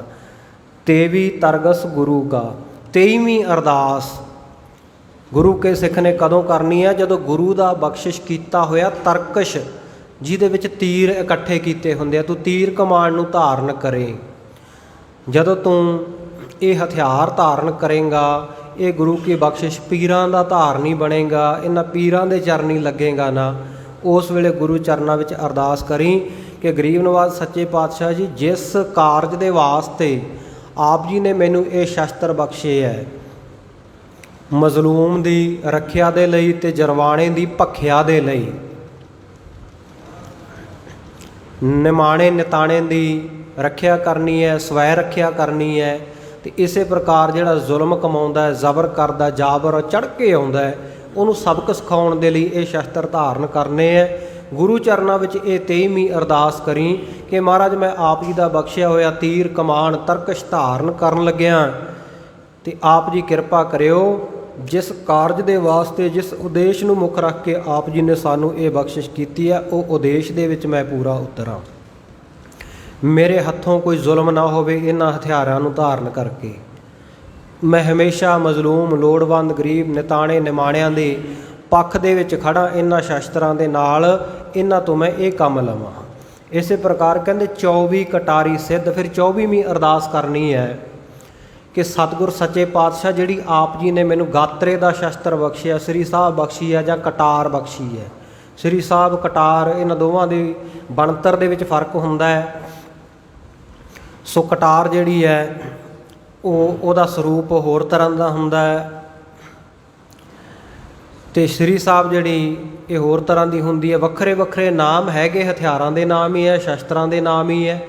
ਸਤਿਗੁਰੂ ਜੀ ਨੇ ਜੋ ਸ਼ਸਤਰ ਤੈਨੂੰ ਬਖਸ਼ਿਸ਼ ਕੀਤਾ ਹੈ, ਜਾਂ ਕਟਾਰ ਜਿਹੜੀ ਬਖਸ਼ਿਸ਼ ਕੀਤੀ ਹੈ, ਗਾਤਰੇ ਦੀ ਸ੍ਰੀ ਸਾਹਿਬ ਬਖਸ਼ਿਸ਼ ਕੀਤੀ ਹੈ, ਜਦੋਂ ਤੂੰ ਉਸ ਨੂੰ ਧਾਰਨ ਕਰੇਂਗਾ ਤਾਂ ਉਸ ਵੇਲੇ ਗੁਰੂ ਕੇ ਸਿੱਖਾਂ ਤੋਂ ਗੁਰੂ ਚਰਨਾਂ ਵਿੱਚ ਅਰਦਾਸ ਕਰਨੀ ਹੈ ਕਿ 24 ਕਟਾਰੀ ਸਿੱਧ, ਕਿ ਮਹਾਰਾਜ ਮੈਂ ਆਪ ਜੀ ਦੀ ਬਖਸ਼ਿਸ਼ ਕੀਤੀ ਹੋਈ ਇਹ ਕਟਾਰ ਧਾਰਨ ਕਰਨ ਲੱਗਿਆ ਹੈ ਤੇ ਇਹ ਕਟਾਰ ਪਾਈ ਹੋਈ ਮੇਰੀ ਸਿੱਧ ਹੋ ਜਾਵੇ, ਸਫਲ ਹੋ ਜਾਵੇ ਮੇਰੀ ਪਾਈ ਹੋਈ। ਕਿਤੇ ਇਹਨੂੰ ਪਾ ਕੇ ਮੈਂ ਕਿਸੇ ਤੇ ਜ਼ੁਲਮ ਨਾ ਕਰਾਂ, ਸਗੋਂ ਜ਼ਾਲਮਾਂ ਨੂੰ ਸਬਕ ਸਿਖਾਵਾਂ ਇਹਦੇ ਨਾਲ। ਕਿਉਂਕਿ ਇਹ ਕਟਾਰ ਭਾਵੇਂ ਬੁੱਕਲ ਦਾ ਹਥਿਆਰ ਹੈ, ਛੋਟਾ ਸ਼ਸਤਰ ਹੈ, ਪਰ ਕਈ ਵਾਰ ਬਹੁਤ ਵੱਡੇ ਕੰਮ ਦੇ ਜਾਂਦਾ ਇਹ। ਤੇ ਸਤਿਗੁਰਾਂ ਨੇ ਦਿੱਤਾ ਹੀ ਇਸ ਵਾਸਤੇ ਹੈ, ਹੋਰ ਸਿਰਫ ਸ਼ਿੰਗਾਰ ਵਾਸਤੇ ਥੋੜ੍ਹੀ ਪਾਉਂਦੇ ਆ ਗੁਰੂ ਕੇ ਸਿੱਖ ਸ਼ਸਤਰ ਜਾਂ ਹਥਿਆਰ। ਇਹਨਾਂ ਦਾ ਕੰਮ ਹੈ ਕੋਈ, ਜਦੋਂ ਲੋੜ ਪਵੇ ਤਾਂ ਇਹ ਸ਼ਸਤਰ ਮਿਆਨ ਦੇ ਵਿੱਚੋਂ ਬਾਹਰ ਆਉਣ। ਮਜ਼ਲੂਮ ਨਿਮਾਣੇ ਨਤਾਣੇ ਦੀ ਔਰ ਸਵੈ ਰੱਖਿਆ ਦੇ ਲਈ ਇਹਨਾਂ ਦੀ ਵਰਤੋਂ ਹੋਵੇ। ਕਿਸੇ ਤੇ ਅਕਾਰਨ ਕੋਈ ਜ਼ੁਲਮ ਕਰ ਰਿਹਾ ਕੋਈ, ਤੇ ਉਹਨੂੰ ਸਬਕ ਸਿਖਾਵੇ ਇਹਨਾਂ ਸ਼ਸਤਰਾਂ ਦੇ ਨਾਲ। ਜਿਵੇਂ 6ਵੇਂ ਪਾਤਸ਼ਾਹ ਸਤਿਗੁਰੂ ਗੁਰੂ ਹਰਗੋਬਿੰਦ ਸਾਹਿਬ ਮਹਾਰਾਜ ਸੱਚੇ ਪਾਤਸ਼ਾਹ ਜੀ ਸਿੱਖਾਂ ਦੇ ਨਾਲ ਜੰਗਲ ਦੇ ਵਿਚਰ ਰਹੇ ਸਨ, ਤਾਂ ਇੱਕ ਬੜਾ ਵੱਡਾ ਭਾਰਾ ਸ਼ੇਰ ਉਹਨਾਂ ਦੇ ਉੱਤੇ ਹਮਲਾਵਰ ਹੋ ਕੇ ਆ ਪਿਆ। ਸਤਿਗੁਰਾਂ ਨੇ ਢਾਲ ਦੇ ਉੱਤੇ ਉਹ ਸ਼ੇਰ ਦੇ ਪੰਜਿਆਂ ਨੂੰ ਰੋਕ ਲਿਆ ਤੇ ਗਾਤਰੇ ਦੀ ਕਟਾਰ ਦੇ ਨਾਲ ਉਹਦਾ ਪੇਟ ਚਾਕ ਕਰ ਦਿੱਤਾ। ਇੰਨੇ ਮਹਾਬਲੀ ਸਤਿਗੁਰੂ ਸੱਚੇ ਪਾਤਸ਼ਾਹ ਸਨ, ਜਿਸ ਕਰਕੇ ਭਾਈ ਗੁਰਦਾਸ ਜੀ ਨੇ ਸਤਿਗੁਰੂ ਸੱਚੇ ਪਾਤਸ਼ਾਹ ਲਈ ਲਫ਼ਜ਼ ਵਰਤੇ ਹੈ, ਵੱਡ ਯੋਧਾ ਬਹੁ ਪਰ ਉਪਕਾਰੀ। ਪਰ ਉਪਕਾਰੀ ਸਤਿਗੁਰੂ ਜੀ ਮੇਰੀ ਪੀਰੀ ਦੇ ਮਾਲਕ ਧੰਨ ਸ਼੍ਰੀ ਗੁਰੂ ਹਰਗੋਬਿੰਦ ਸਾਹਿਬ ਮਹਾਰਾਜ ਸੱਚੇ ਪਾਤਸ਼ਾਹ ਨੇ ਗਾਤਰੇ ਦੀ ਕਟਾਰ ਦੇ ਨਾਲ ਇੰਨੇ ਵੱਡੇ ਜਾਨਵਰ ਖੂੰਖਾਰ ਸ਼ੇਰ ਦਾ ਸ਼ਿਕਾਰ ਕਰ ਦਿੱਤਾ ਸੀ। ਵੇਖ ਕੇ ਸਿੱਖ ਕਹਿਣ ਲੱਗੇ ਕਿ ਸਤਿਗੁਰ ਸੱਚੇ ਪਾਤਸ਼ਾਹ ਜੀ ਨੇ ਤਾਂ ਕਮਾਲ ਕਰ ਦਿੱਤੀ, ਇੰਨੇ ਵੱਡੇ ਜਾਨਵਰ ਦਾ ਸ਼ਿਕਾਰ ਗਰੀਬ ਨਵਾਜ਼ ਸੱਚੇ ਪਾਤਸ਼ਾਹ ਜੀ ਨੇ ਇੱਕ ਛੋਟੇ ਜਿਹੇ ਸ਼ਸਤਰ ਦੇ ਨਾਲ ਕਰ ਦਿੱਤਾ। ਸੋ ਇਹ ਕਟਾਰ ਜਿਹੜਾ ਗਾਤਰੇ ਦਾ ਤੈਨੂੰ ਸ਼ਸਤਰ ਸਤਿਗੁਰੂ ਸੱਚੇ ਪਾਤਸ਼ਾਹ ਜੀ ਨੇ ਬਖਸ਼ਿਸ਼ ਕੀਤਾ ਹੈ। ਗੁਰੂ ਕੇ ਸਿੱਖਾ ਜਿਸ ਵੇਲੇ ਧਾਰਨ ਕਰੇ ਤਾਂ ਉਸ ਵੇਲੇ ਗੁਰੂ ਚਰਨਾਂ ਵਿੱਚ ਅਰਦਾਸ ਕਰੀ, ਮਹਾਰਾਜ 24 ਕਟਾਰੀ ਸਿੱਧ। ਇਹ 24ਵੀਂ ਅਰਦਾਸ ਕਰੀ ਕਿ ਇਹ ਕਟਾਰ ਪਹਿਨੀ ਹੋਈ, ਇਹ ਸ਼ਸਤਰ ਪਹਿਨਿਆ ਹੋਇਆ ਮੇਰਾ ਸਿੱਧ ਹੋ ਜਾਵੇ, ਸਫਲ ਹੋ ਜਾਵੇ।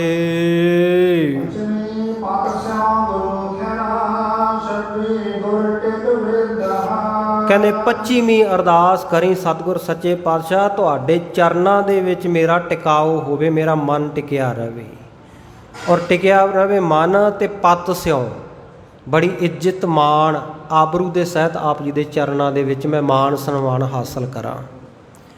ਕਿਉਂਕਿ ਗੁਰੂ ਚਰਨਾਂ ਵਿੱਚ ਜੁੜਨ ਨਾਲ ਤਾਂ ਗੁਰੂ ਪਿਆਰਿਓ ਜੀ ਨੇ ਚਰਨ ਸ਼ਰਨ ਗਹਿ ਲਈ, ਚਰਨ ਸ਼ਰਨ ਲੈ ਲਈ, ਸੋ ਉਹਨਾਂ ਨੂੰ ਹਮੇਸ਼ਾ ਹੀ ਮਾਣ ਸਨਮਾਨ ਹੀ ਮਿਲਦਾ। ਸੱਚਾ ਮਾਰਗ ਚੱਲਦੇ ਆ ਉਸਤਤ ਕਰੇ ਜਹਾਨ, ਸੰਸਾਰ ਵਿੱਚ ਵੀ ਮਾਣ। ਤੇ ਜਦੋਂ ਉਹ ਗੁਰੂ ਕਾ ਸਿੱਖ ਇਸ ਲੋਕ ਤੋਂ ਪਰਲੋਕ ਗਮਨ ਕਰਦਾ ਹੈ, ਫਿਰ ਵੀ ਰੇ ਰੇ ਦਰਗਹਿ ਕਹੈ ਨਾ ਕੋਊ, ਆਓ ਬੈਠ ਆਦਰ ਸੁਭ ਦੇਊ। ਉਹ ਗੁਰੂ ਕਾ ਸਿੱਖ ਨਾਨਕ ਤੇ ਮੁਖ ਉਜਲੇ ਕੀਤੀ ਛੁੱਟੀ ਨਾਲ ਉਜਲਾ ਮੁਖੜਾ ਲੈ ਕੇ ਗੁਰੂ ਕੇ ਚਰਨਾਂ ਦੇ ਵਿੱਚ ਇਸ ਲੋਕ ਤੋਂ ਪਰਲੋਕ ਨੂੰ ਗਮਨ ਕਰਦਾ ਹੈ। ਕਿਉਂਕਿ ਗੁਰੂ ਇੱਜ਼ਤ ਮਾਣ ਬਖਸ਼ਦਾ ਭਾਈ। ਇਹ ਸਾਡੇ 'ਤੇ ਹੈ ਕਿ ਅਸੀਂ ਸਤਿਗੁਰੂ ਦੀ ਚਰਨ ਸ਼ਰਨ ਕਦੋਂ ਲੈਂਦੇ ਹਾਂ। ਸਤਿਗੁਰੂ ਸੱਚੇ ਪਾਤਸ਼ਾਹ ਦਾ ਹਮੇਸ਼ਾ ਹੀ ਸਾਨੂੰ ਆਵਾਜ਼ਾਂ ਮਾਰ ਮਾਰ ਕੇ ਕਹਿੰਦੇ ਆ, ਸੰਤ ਹੋ ਸੁਣੋ ਸੁਣੋ ਜਨ ਭਾਈ, ਗੁਰ ਕਾਢੀ ਬਾਹ ਕੁਕੀਜੈ, ਜੇ ਆਤਮ ਕੋ ਸੁਖ ਸੁਖ ਨਿਤ ਲੋੜਹੁ, ਤਾਂ ਗੁਰ ਕੀ ਸਰਣ ਪਵੀਜੈ। ਤੂੰ ਗੁਰੂ ਦੀ ਸ਼ਰਣੀ ਪੈ ਜਾ ਜੇ ਆਤਮਿਕ ਸੁੱਖ ਚਾਹੁੰਦਾ ਹੈ, ਆਤਮਿਕ ਸੁੱਖ ਲੋੜਦਾ ਹੈ। ਤੇ ਆਪਾਂ ਜੇ ਨਹੀਂ ਗੁਰੂ ਵੱਲ ਮੂੰਹ ਕਰਦੇ, ਇਹਦੇ ਵਿੱਚ ਗੁਰੂ ਦਾ ਕੀ ਕਸੂਰ ਹੈ? ਗੁਰੂ ਤਾਂ ਹਮੇਸ਼ਾ ਹੀ ਕਿਰਪਾ ਕਰਦਾ, ਗੁਰੂ ਤਾਂ ਹੈ ਹੀ ਕਿਰਪਾਲੂ ਹੈ, ਕਿਰਪਾ ਦਾ ਘਰ ਹੈ, ਕਿਰਪਾ ਦਾ ਸਾਗਰ ਹੈ, ਕਿਰਪਾ ਦਾ ਸਿੰਧ ਹੈ। ਤੇ ਉਹਦੇ ਵਿੱਚੋਂ ਆਪਾਂ ਕਿਰਪਾ ਰੂਪੀ ਬੂੰਦ ਕਦੋਂ ਲੈਂਦੇ ਆ? ਜਾਂ ਜਿਹੜਾ ਗੁਰੂ ਗਿਆਨ ਦਾ ਪ੍ਰਕਾਸ਼ ਹੈ, ਚਾਨਣਾ ਹੈ, ਉਹਦੀਆਂ ਕਿਰਨਾਂ ਦੇ ਅੱਗੇ, ਗਿਆਨ ਕਿਰਨਾਂ ਦੇ ਅੱਗੇ ਆਪਣਾ ਆਪ ਆਪਾਂ ਕਦੋਂ ਸਮਰਪਿਤ ਕਰਦੇ ਹਾਂ? ਇਹ ਗੁਰੂ ਕੇ ਸਿੱਖ ਦੇ ਉੱਤੇ ਡਿਪੈਂਡ ਹੈ, ਨਿਰਭਰ ਕਰਦਾ ਹੈ। ਸੋ ਸਤਿਗੁਰ ਸੱਚੇ ਪਾਤਸ਼ਾਹ ਜੀ ਕਹਿੰਦੇ 25ਵੀਂ ਅਰਦਾਸ ਗੁਰੂ ਚਰਨਾਂ ਵਿੱਚ ਕਰੀ ਕਿ ਸਤਿਗੁਰ ਸੱਚੇ ਪਾਤਸ਼ਾਹ ਆਪ ਜੀ ਦੇ ਚਰਨਾਂ ਕਮਲਾਂ ਦਾ ਆਨੰਦ, ਚਰਨਾਂ ਕਮਲਾਂ ਦੀ ਮੌਜ ਮੈਨੂੰ ਹਮੇਸ਼ਾ ਬਣੀ ਰਹੇ। ਕਬੀਰ ਚਰਨ ਕਮਲ ਕੀ ਮੌਜ ਕਉ ਕਹਿ ਕੈਸੇ ਅਨੁਮਾਨ, ਕਹਿਬੇ ਕਉ ਸੋਭਾ ਨਹੀਂ ਦੇਖਾ ਹੀ ਪ੍ਰਵਾਨ। ਇਹ ਚਰਨ ਸ਼ਰਨ ਵਿੱਚ ਰਹਿੰਦਿਆਂ ਹੋਇਆਂ ਮੇਰੀ ਇੱਜ਼ਤ ਪਤ ਆਬਰੂ ਦੀ ਆਪ ਜੀ ਨੇ ਰੱਖਿਆ ਕਰਨੀ, ਮਾਣ ਸਨਮਾਨ ਦੀ ਬਖਸ਼ਿਸ਼ ਕਰਨੀ। 26 ਗੁਰ ਢਿਗ ਬ੍ਰਿਧ। ਅਤੇ ਫਿਰ 26ਵੀਂ ਅਰਦਾਸ ਇਸ ਅਧਿਆਏ ਵਿੱਚ ਜਿਹੜੀ ਦੱਸੀ ਹੈ, ਕੁੱਲ ਇੱਥੋਂ ਤੱਕ 101 ਹੋ ਗਈਆਂ। 121ਵੀਂ ਅਰਦਾਸ ਜਾਂ ਇਸ ਅਧਿਆਇ ਦੇ ਮੁਤਾਬਕ 26ਵੀਂ ਅਰਦਾਸ ਜਿਹੜੀ ਗੁਰੂ ਚਰਨਾਂ ਵਿੱਚ ਕਰਨੀ ਹੈ। 26 ਗੁਰ ਢਿਗ ਬ੍ਰਿਧ। ਮਹਾਰਾਜ ਸੱਚੇ ਪਾਤਸ਼ਾਹ ਮੈਂ ਆਪ ਜੀ ਦੇ ਚਰਨਾਂ ਵਿੱਚ ਰਹਾਂ, ਆਪ ਜੀ ਦੇ ਸਮੀਪ ਰਹਾਂ, ਅਤੇ ਬ੍ਰਿਧ ਮੈਨੂੰ ਵੱਡਾਪਣ ਵਡਿਆਈ ਆਪ ਜੀ ਬਖਸ਼ਿਸ਼ ਕਰੋ। ਕਿਉਂਕਿ ਗੁਰੂ ਚਰਨਾਂ ਵਿੱਚ ਜਿਹੜਾ ਆ ਗਿਆ ਉਹਨੂੰ ਸਤਿਗੁਰੂ ਜੀ ਵਡਿਆਈ ਬਖਸ਼ਦੇ ਹੈ। ਹਰ ਆਪਣੀ ਵਡਿਆਈ ਭਾਵ ਦੀ ਜਨ ਕਾ ਜੈਕਾਰ ਕਰਾਈ। ਵਾਹਿਗੁਰੂ ਪਰਮੇਸ਼ਰ ਨੂੰ ਜਦੋਂ ਆਪਣੀ ਵਡਿਆਈ ਭਾਉਂਦੀ ਆ ਨਾ, ਤਾਂ ਉਹ ਆਪਣੇ ਭਗਤ ਜਨਾਂ ਦਾ ਮਾਣ ਸਨਮਾਨ ਕਰਾਉਂਦਾ, ਉਹਨਾਂ ਦੀ ਜੈ ਜੈਕਾਰ ਕਰਵਾ ਦਿੰਦਾ ਜਿਨ੍ਹਾਂ ਦੇ ਮਨ ਔਰ ਤਨ ਦੇ ਵਿੱਚ ਉਹ ਵਸ ਗਿਆ। ਹਰ ਮਨ ਤਨ ਵਸਿਆ ਸੋਈ, ਜੈ ਜੈਕਾਰ ਕਰੇ ਸਭ ਕੋਈ। ਸਭ ਕੋਈ, ਸਾਰੀ ਦੁਨੀਆ, ਸਾਰੇ ਲੋਕ ਉਹਨਾਂ ਦੀ ਜੈ ਜੈਕਾਰ ਕਰਦੇ ਹੈ। ਜੋ ਹਰ ਜਨ ਕੀ ਉਸਤਤ ਹੈ, ਸਾ ਹਰ ਕੀ ਵਡਿਆਈ। ਹਰ ਆਪਣੀ ਵਡਿਆਈ ਭਾਵ ਦੀ ਜਨ ਕਾ ਜੈਕਾਰ ਕਰਾਈ। ਆਪਾਂ ਰੱਬ ਦੇ ਪਿਆਰਿਆਂ ਦਾ ਸਨਮਾਨ ਸਤਿਕਾਰ ਕਿਉਂ ਕਰਦੇ ਹਾਂ? ਕਿਉਂਕਿ ਉਹ ਰੱਬ ਦੇ ਨਾਲ ਜੁੜੇ ਹੋਏ ਹੈ, ਅਤੇ ਇਹ ਵਡਿਆਈ ਬਖਸ਼ਦਾ ਵਾਹਿਗੁਰੂ ਹੈ। ਆਪਣੇ ਆਪ ਦੇ ਵਿੱਚ ਕੋਈ ਨਾ ਮਾਣ ਸਨਮਾਨ ਹਾਸਲ ਕਰ ਸਕਦਾ ਹੈ, ਨਾ ਵਡਿਆਈ ਲੈ ਸਕਦਾ ਹੈ। ਇਹ ਤਾਂ ਜਦੋਂ ਗੁਰੂ ਹੀ ਦਿਆਲ ਹੋਵੇ ਅਤੇ ਗੁਰੂ ਮਾਣ ਸਨਮਾਨ ਵਡਿਆਈ ਬਖਸ਼ਿਸ਼ ਕਰਦਾ ਹੈ। ਸੋ 26ਵੀਂ ਅਰਦਾਸ ਗੁਰੂ ਚਰਨਾਂ ਵਿੱਚ ਗੁਰੂ ਕਾ ਸਿੱਖ ਵਿਸ਼ੰਬਰ ਦਾਸਾ ਗਰੀਬ ਨਵਾਜ਼ ਸੱਚੇ ਪਾਤਸ਼ਾਹ ਕਹਿਣ ਲੱਗੇ ਉਸ ਵੇਲੇ ਕਰੇ ਜਦੋਂ ਉਹ ਗੁਰੂ ਦੇ ਢਿੱਗ, ਗੁਰੂ ਦੇ ਸਮੀਪ ਵਸੇ, ਆ ਕੇ ਗੁਰੂ ਚਰਨਾਂ ਵਿੱਚ ਰਹੇ, ਅਤੇ ਬ੍ਰਿਧ ਵਡਿਆਈ ਹਮੇਸ਼ਾ ਸਤਿਗੁਰ ਸੱਚੇ ਪਾਤਸ਼ਾਹ ਜੀ ਦੀ ਕਰਦਾ ਰਹੇ। ਇੱਕ ਤਾਂ ਅਰਥ ਇਹ ਬਣਿਆ ਕਿ ਸਤਿਗੁਰ ਸੱਚੇ ਪਾਤਸ਼ਾਹ ਮੈਂ ਆਪ ਜੀ ਦੇ ਨੇੜੇ ਰਹਾਂ ਅਤੇ ਆਪ ਜੀ ਮੈਨੂੰ ਵਡਿਆਈ ਬਖਸ਼ੋ। ਦੂਜਾ ਅਰਥ ਇਹ ਵੀ ਬਣੇਗਾ ਕਿ ਸਤਿਗੁਰ ਸੱਚੇ ਪਾਤਸ਼ਾਹ ਮੈਂ ਆਪ ਜੀ ਦੇ ਨੇੜੇ ਰਹਿੰਦਾ ਹੋਇਆ ਆਪ ਜੀ ਦੀ ਹੀ ਵਡਿਆਈ ਕਰਦਾ ਰਹਾਂ, ਕਿਤੇ ਆਪਣੇ ਆਪੇ ਦੀ ਵਡਿਆਈ ਨਾ ਕਰਦਾ ਰਹਾਂ ਕਿ ਮੈਂ ਬੜਾ ਤਕੜਾ ਸਿੱਖ ਹੈ, ਮੈਂ ਗੁਰੂ ਦੇ ਨੇੜੇ ਰਹਿੰਦਾ, ਮੈਂ ਬਹੁਤਾ ਚੰਗਾ ਸਿੱਖ ਹੈ, ਦੂਜੇ ਮਾੜੇ ਸਿੱਖ ਹੈ, ਦੂਜੇ ਮੇਰੇ ਨਾਲੋਂ ਨਿਊਨ ਹੈ ਅਤੇ ਮੈਂ ਉਹਨਾਂ ਦੇ ਨਾਲੋਂ ਉੱਤਮ ਹੈ। ਇਹ ਨਹੀਂ ਮਨ ਦੇ ਵਿੱਚ ਭਾਵਨਾ ਲਿਆਉਣੀ। ਆਪਣੇ ਆਪੇ ਦੀ ਵਡਿਆਈ, ਆਪਣੇ ਆਪ ਮਾਣ ਹੰਕਾਰ ਵਿੱਚ ਰਹਿਣਾ। ਸਤਿਗੁਰ ਸੱਚੇ ਪਾਤਸ਼ਾਹ ਤਾਂ ਕਹਿੰਦੇ ਹਰਜੂ ਹੰਕਾਰ ਨਾ ਭਾਵਈ, ਵੇਦ ਕੂਕ ਸੁਣਾਵੈ। ਧਰਮ ਪੁਸਤਕਾਂ, ਧਰਮ ਸ਼ਾਸਤਰ ਇਹ ਗੱਲ ਕੂਕ ਕੂਕ ਕੇ ਕਹਿੰਦੇ ਹੈ, ਇਹ ਪੁਕਾਰ ਪੁਕਾਰ ਕੇ ਕਹਿੰਦੇ ਹੈ ਕਿ ਹਰੀ ਵਾਹਿਗੁਰੂ ਪਰਮੇਸ਼ਰ ਨੂੰ ਮਾਣ ਚੰਗਾ ਨਹੀਂ ਲੱਗਦਾ, ਵਡਿਆਈ ਗੁਰੂ ਕੇ ਸਿੱਖਾ ਤੇਰਾ ਹੰਕਾਰ ਚੰਗਾ ਨਹੀਂ ਲੱਗਦਾ ਜੇ ਆਪਣੇ ਆਪ 'ਚ ਬਣਿਆ ਫਿਰੇ। ਸਗੋਂ ਸਤਿਗੁਰੂ ਸੱਚੇ ਪਾਤਸ਼ਾਹ ਜੇ ਕੋਈ ਸ਼ੋਭਾ ਬਖਸ਼ਦੇ ਆ, ਉਹ ਸਤਿਗੁਰੂ ਦੀ ਪ੍ਰਸੰਨਤਾ ਹੈ, ਉਹ ਸਤਿਗੁਰੂ ਦੀ ਖੁਸ਼ੀ ਹੈ। ਲੱਖ ਖੁਸ਼ੀਆਂ ਪਾਤਸ਼ਾਹੀਆਂ ਜੇ ਸਤਿਗੁਰ ਨਜ਼ਰ ਕਰੇ, ਉਹ ਸਤਿਗੁਰੂ ਦੀ ਨਜ਼ਰ ਹੈ, ਉਹ ਸਤਿਗੁਰੂ ਦੀ ਕਿਰਪਾ ਦ੍ਰਿਸ਼ਟੀ ਹੈ। ਸੋ ਆਪਣੇ ਆਪ ਵਿੱਚ ਨਹੀਂ, ਜਿਵੇਂ ਪੈਂਦੇ ਖਾਂ ਛੇਵੇਂ ਪਾਤਸ਼ਾਹ ਸਤਿਗੁਰੂ ਗੁਰੂ ਹਰਗੋਬਿੰਦ ਸਾਹਿਬ ਮਹਾਰਾਜ ਸੱਚੇ ਪਾਤਸ਼ਾਹ ਦੇ ਚਰਨਾਂ ਵਿੱਚ ਰਹਿੰਦਾ ਸੀ ਬਚਪਨ ਤੋਂ ਹੀ। ਉਹਨੇ ਗੁਰੂ ਘਰ ਦਾ ਹੀ ਅੰਨ ਖਾਧਾ, ਗੁਰੂ ਘਰ ਦੀਆਂ ਰੋਟੀਆਂ ਛਕਦਾ ਰਿਹਾ, ਪ੍ਰਸ਼ਾਦੇ ਛਕਦਾ ਰਿਹਾ, ਘਿਓ ਦੁੱਧ ਇਤਿਆਦਿਕ ਵਾਧੂ ਖੁੱਲ੍ਹਾ ਸਤਿਗੁਰ ਦਿੰਦੇ ਸੀ, ਕਿਉਂਕਿ ਭਲਵਾਨ ਸੀ ਤਕੜਾ ਪੈਂਦੇ ਖਾਨ। ਅਤੇ ਸਤਿਗੁਰੂ ਸੱਚੇ ਪਾਤਸ਼ਾਹ ਜੀ ਦੇ ਨਾਲ ਇਹ ਕੁਸ਼ਤੀ ਵੀ ਲੜਦਾ ਰਿਹਾ, ਘੋਲ ਵੀ ਕਰਦਾ ਰਿਹਾ। ਸਤਿਗੁਰੂ ਜੀ ਨਾਲ ਜ਼ੋਰ ਕਰਦਾ ਹੁੰਦਾ ਸੀ ਪੈਂਦੇ ਖਾਂ।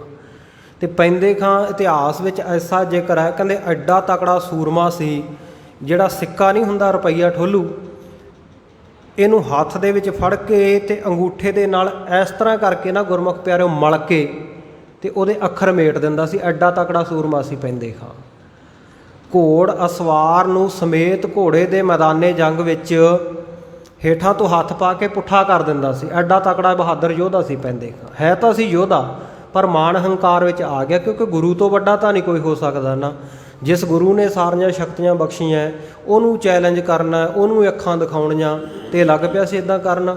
ਬੜਾ ਮਹਾਰਾਜ ਸੱਚੇ ਪਾਤਸ਼ਾਹ ਜੇ ਕਿਤੇ ਮੈਂ ਹੁੰਦਾ ਨਾ ਮੈਦਾਨੇ ਜੰਗ ਦੇ ਵਿੱਚ ਤੁਹਾਡੇ ਨਾਲ, ਤੁਸੀਂ ਮੈਨੂੰ ਯਾਦ ਕਰਦੇ ਅਤੇ ਗੁਲਬਾਗ ਘੋੜਾ ਨਹੀਂ ਸੀ ਤੁਹਾਡੇ ਕੋਲ ਚਲਿਆ ਜਾਣਾ, ਆਹ ਇੱਦਾਂ ਨਹੀਂ ਸੀ ਹੋਣਾ, ਉੱਦਾਂ ਨਹੀਂ ਸੀ ਹੋਣਾ। ਇਹਨੇ ਬੜੀਆਂ ਸ਼ੇਖੀਆਂ ਮਾਰੀਆਂ। ਅਤੇ ਸਤਿਗੁਰ ਸੱਚੇ ਪਾਤਸ਼ਾਹ ਨੇ ਜਿਸ ਵੇਲੇ ਦੇਖਿਆ ਇਹ ਹੰਕਾਰੀ ਹੋ ਗਿਆ ਅਤੇ ਇਹ ਹੁਣ ਗੁਰੂ ਘਰ ਦੇ ਨਾਲ ਹੀ ਆਢਾ ਲੈਣ ਦੀਆਂ ਗੱਲਾਂ ਕਰਨ ਲੱਗ ਪਿਆ, ਤਾਂ ਸਤਿਗੁਰ ਸੱਚੇ ਪਾਤਸ਼ਾਹ ਨੇ ਬਾਅਦ ਵਿੱਚ, ਕਿਉਂਕਿ 4 ਜੰਗਾਂ ਛੇਵੇਂ ਪਾਤਸ਼ਾਹ ਨੇ ਲੜੀਆਂ, ਬਾਅਦ ਵਾਲੀਆਂ ਦੋਵੇਂ ਜੰਗਾਂ 'ਚ ਬੁਲਾਇਆ ਹੀ ਨਹੀਂ ਸੀ ਇਹਨੂੰ। ਫਿਰ ਇੱਕ ਵਾਰ ਤਾਂ ਇਹ ਸਤਿਗੁਰ ਸੱਚੇ ਪਾਤਸ਼ਾਹ ਦਾ ਕੱਟੜ ਵਿਰੋਧੀ ਵੀ ਬਣ ਗਿਆ ਸੀ। ਸੋ ਸਤਿਗੁਰ ਸੱਚੇ ਪਾਤਸ਼ਾਹ ਕਹਿੰਦੇ ਭਾਈ ਆਪਣੇ ਆਪ ਦੀ ਵਡਿਆਈ ਨਹੀਂ ਕਰੀ ਜਾਣੀ, ਗੁਰੂ ਦੀ ਵਡਿਆਈ ਕਰਨੀ ਹੈ। ਤੂੰ ਗੁਰੂ ਦੇ ਢਿੱਗ, ਗੁਰੂ ਦੇ ਨੇੜੇ ਰਹੇ ਤਾਂ ਗੁਰੂ ਚਰਨਾਂ ਵਿੱਚ ਰਹਿ ਕੇ ਤੈਨੂੰ ਮੁਕਤੀ ਦੀ ਪ੍ਰਾਪਤੀ ਹੋਵੇ। ਔਰ 4 ਪ੍ਰਕਾਰ ਦੀ ਮੁਕਤੀ ਧਰਮ ਗ੍ਰੰਥਾਂ ਨੇ ਮੰਨੀ ਹੈ: ਸਲੋਕ, ਸਰੂਪ, ਸਮੀਪ ਅਤੇ ਸਾਯੁਜ। 4 ਪ੍ਰਕਾਰ ਦੀ ਮੁਕਤੀ ਹੈ। ਸਲੋਕ ਕਹਿੰਦੇ ਨੇ ਆਪਣੇ ਜਿਸ ਇਸ਼ਟ ਦੇਵ ਨੂੰ ਸਾਧਕ ਧਿਆਉਂਦਾ ਹੈ, ਉਹਦੀ ਸਾਧਨਾ ਕਰਦਾ ਹੈ, ਧਿਆਉਂਦਿਆਂ ਧਿਆਉਂਦਿਆਂ, ਉਹਦੀ ਸਾਧਨਾ ਕਰਦਿਆਂ ਕਰਦਿਆਂ, ਉਹਦਾ ਨਾਮ ਜਪਦਿਆਂ ਜਪਦਿਆਂ ਉਸ ਦੇ ਲੋਕ ਦਾ ਵਾਸੀ ਹੋ ਜਾਣਾ। ਸਾਲੋਕ, ਇਹਨੂੰ ਕਹਿੰਦੇ ਆ ਸਾਲੋਕ ਮੁਕਤੀ। ਇਸੇ ਪ੍ਰਕਾਰ ਸਰੂਪ ਮੁਕਤੀ, ਆਪਣੇ ਇਸ਼ਟ ਨੂੰ ਧਿਆਉਂਦਿਆਂ ਧਿਆਉਂਦਿਆਂ ਉਹਦੇ ਵਰਗਾ ਸਰੂਪ ਹੋ ਜਾਣਾ, ਉਹਦੇ ਵਰਗੇ ਸਰੂਪ ਦੀ ਪ੍ਰਾਪਤੀ ਕਰ ਲੈਣੀ, ਇਹ ਹੈਗੀ ਸਰੂਪ। ਅਤੇ ਸਾਯੁਜ, ਸਾਯੁਜ ਕਹਿੰਦੇ ਆ ਸੰਪਦਾ ਨੂੰ, ਵਿਭੂਤੀ ਨੂੰ, ਕਿ ਜਿਸ ਪ੍ਰਕਾਰ ਦੀ ਤੇਰੇ ਇਸ਼ਟ ਦੇ ਕੋਲ ਸੰਪਤੀ ਹੈ ਅਤੇ ਉਸੇ ਪ੍ਰਕਾਰ ਦਾ ਸਭ ਪਦਾਰਥ ਤੈਨੂੰ ਮਿਲ ਜਾਣਾ, ਇਹ ਹੈਗੀ ਸਾਯੁਜ ਮੁਕਤੀ। ਅਤੇ ਸਮੀਪ ਕਹਿੰਦੇ ਹੈ ਕਿ ਤੂੰ ਹਮੇਸ਼ਾ ਵਾਸਤੇ ਆਪਣੇ ਇਸ਼ਟ ਦੇ ਚਰਨਾਂ ਵਿੱਚ ਸਥਿਤ ਹੋ ਜਾਵੇਂ, ਤੇਰਾ ਨਿਵਾਸ ਹੋ ਜਾਵੇ। ਸਾਲੋਕ, ਸਰੂਪ, ਸਮੀਪ ਅਤੇ ਸਾਯੁਜ, 4 ਪ੍ਰਕਾਰ ਦੀ ਮੁਕਤੀ ਮੰਨੀ ਹੈ। ਪਰ ਇਹਨਾਂ ਸਾਰਿਆਂ ਵਿੱਚੋਂ ਸ੍ਰੇਸ਼ਟ ਮੁਕਤੀ ਸਤਿਗੁਰ ਸੱਚੇ ਪਾਤਸ਼ਾਹ ਕਹਿੰਦੇ ਗੁਰੂ ਚਰਨਾਂ ਵਿੱਚ ਰਹਿਣਾ, ਗੁਰੂ ਚਰਨਾਂ ਵਿੱਚ ਜੁੜੇ ਰਹਿਣਾ। ਸੋ ਇਸ ਮੁਕਤੀ ਨੂੰ ਗੁਰੂ ਕੇ ਸਿੱਖਾ ਪ੍ਰਾਪਤ ਕਰਨ ਦੇ ਲਈ 26ਵੀਂ ਅਰਦਾਸ ਕਰੀ। 26 ਗੁਰ ਢਿਗ ਬ੍ਰਿਧ, ਮਹਾਰਾਜ ਸੱਚੇ ਪਾਤਸ਼ਾਹ ਤੁਹਾਡੀ ਵਡਿਆਈ ਕਰਦਾ, ਤੁਹਾਡੇ ਚਰਨਾਂ ਦੇ ਨਾਲ ਜੁੜ ਕੇ ਮੁਕਤੀ ਪ੍ਰਾਪਤ ਕਰਾਂ।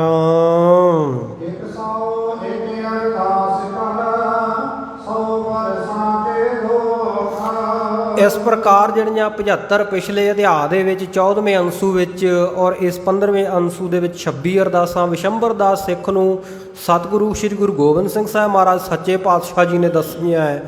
ਸੋ ਇਹ ਜਿਹੜੀਆਂ 101 ਅਰਦਾਸਾਂ ਜਿਹੜਾ ਗੁਰੂ ਕਾ ਸਿੱਖ ਗੁਰੂ ਚਰਨਾਂ ਵਿੱਚ ਕਰੇਗਾ, 100 ਵਰਸਾਂ ਕੇ ਦੁੱਖ, ਉਹਦੇ 100 ਸਾਲ ਦੇ ਦੂਸ਼ਣ, 100 ਸਾਲ ਦੇ ਦੋਸ਼ ਵੀ ਬਖਸ਼ੇ ਜਾਣਗੇ।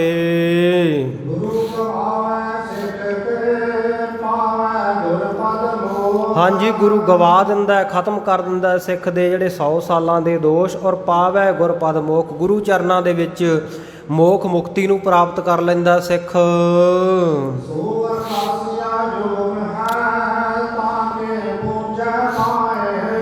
ਕਹਿੰਦੇ ਇਸ ਪ੍ਰਕਾਰ ਦਾ ਜਿਹੜਾ ਅਰਦਾਸੀ ਹੈ, ਜਿਹਨੇ ਸਤਿਗੁਰੂ ਦੇ ਚਰਨਾਂ ਵਿੱਚ 101 ਅਰਦਾਸਾਂ ਕੀਤੀਆਂ ਹੋਣ, 100 ਜਨਮਾਂ ਦੇ ਪਾਪ ਗੁਰੂ ਉਹਦੇ ਕੱਟ ਦੇਵੇ, ਗੁਰੂ ਚਰਨਾਂ ਵਿੱਚ ਰਹਿੰਦਿਆਂ ਮੁਕਤੀ ਨੂੰ, ਜੀਵਨ ਮੁਕਤ ਅਵਸਥਾ ਨੂੰ ਪ੍ਰਾਪਤ ਹੋ ਗਿਆ ਹੋਵੇ। ਸਤਿਗੁਰੂ ਕਹਿੰਦੇ ਸੋ ਅਰਦਾਸੀਆ ਜੋਗ ਹੈ ਤਾਂ ਕਿ ਪੂਜੈ ਪਾਏ। ਕਹਿੰਦੇ ਉਹ ਅਰਦਾਸੀਆ ਭਾਈ ਅਰਦਾਸ ਕਰਨ ਦੇ ਯੋਗ ਹੈ। ਇਹੋ ਜਿਹੇ ਅਰਦਾਸੀਏ ਸਿੱਖ ਤੋਂ ਅਰਦਾਸ ਕਰਵਾ ਤਾਂ ਕਿ ਪੂਜੈ ਪਾਏ, ਉਹਦਾ ਬਹੁਤ ਮਾਣ ਸਨਮਾਨ ਕਰ, ਉਹਦੇ ਚਰਨਾਂ ਨੂੰ ਪੂਜ।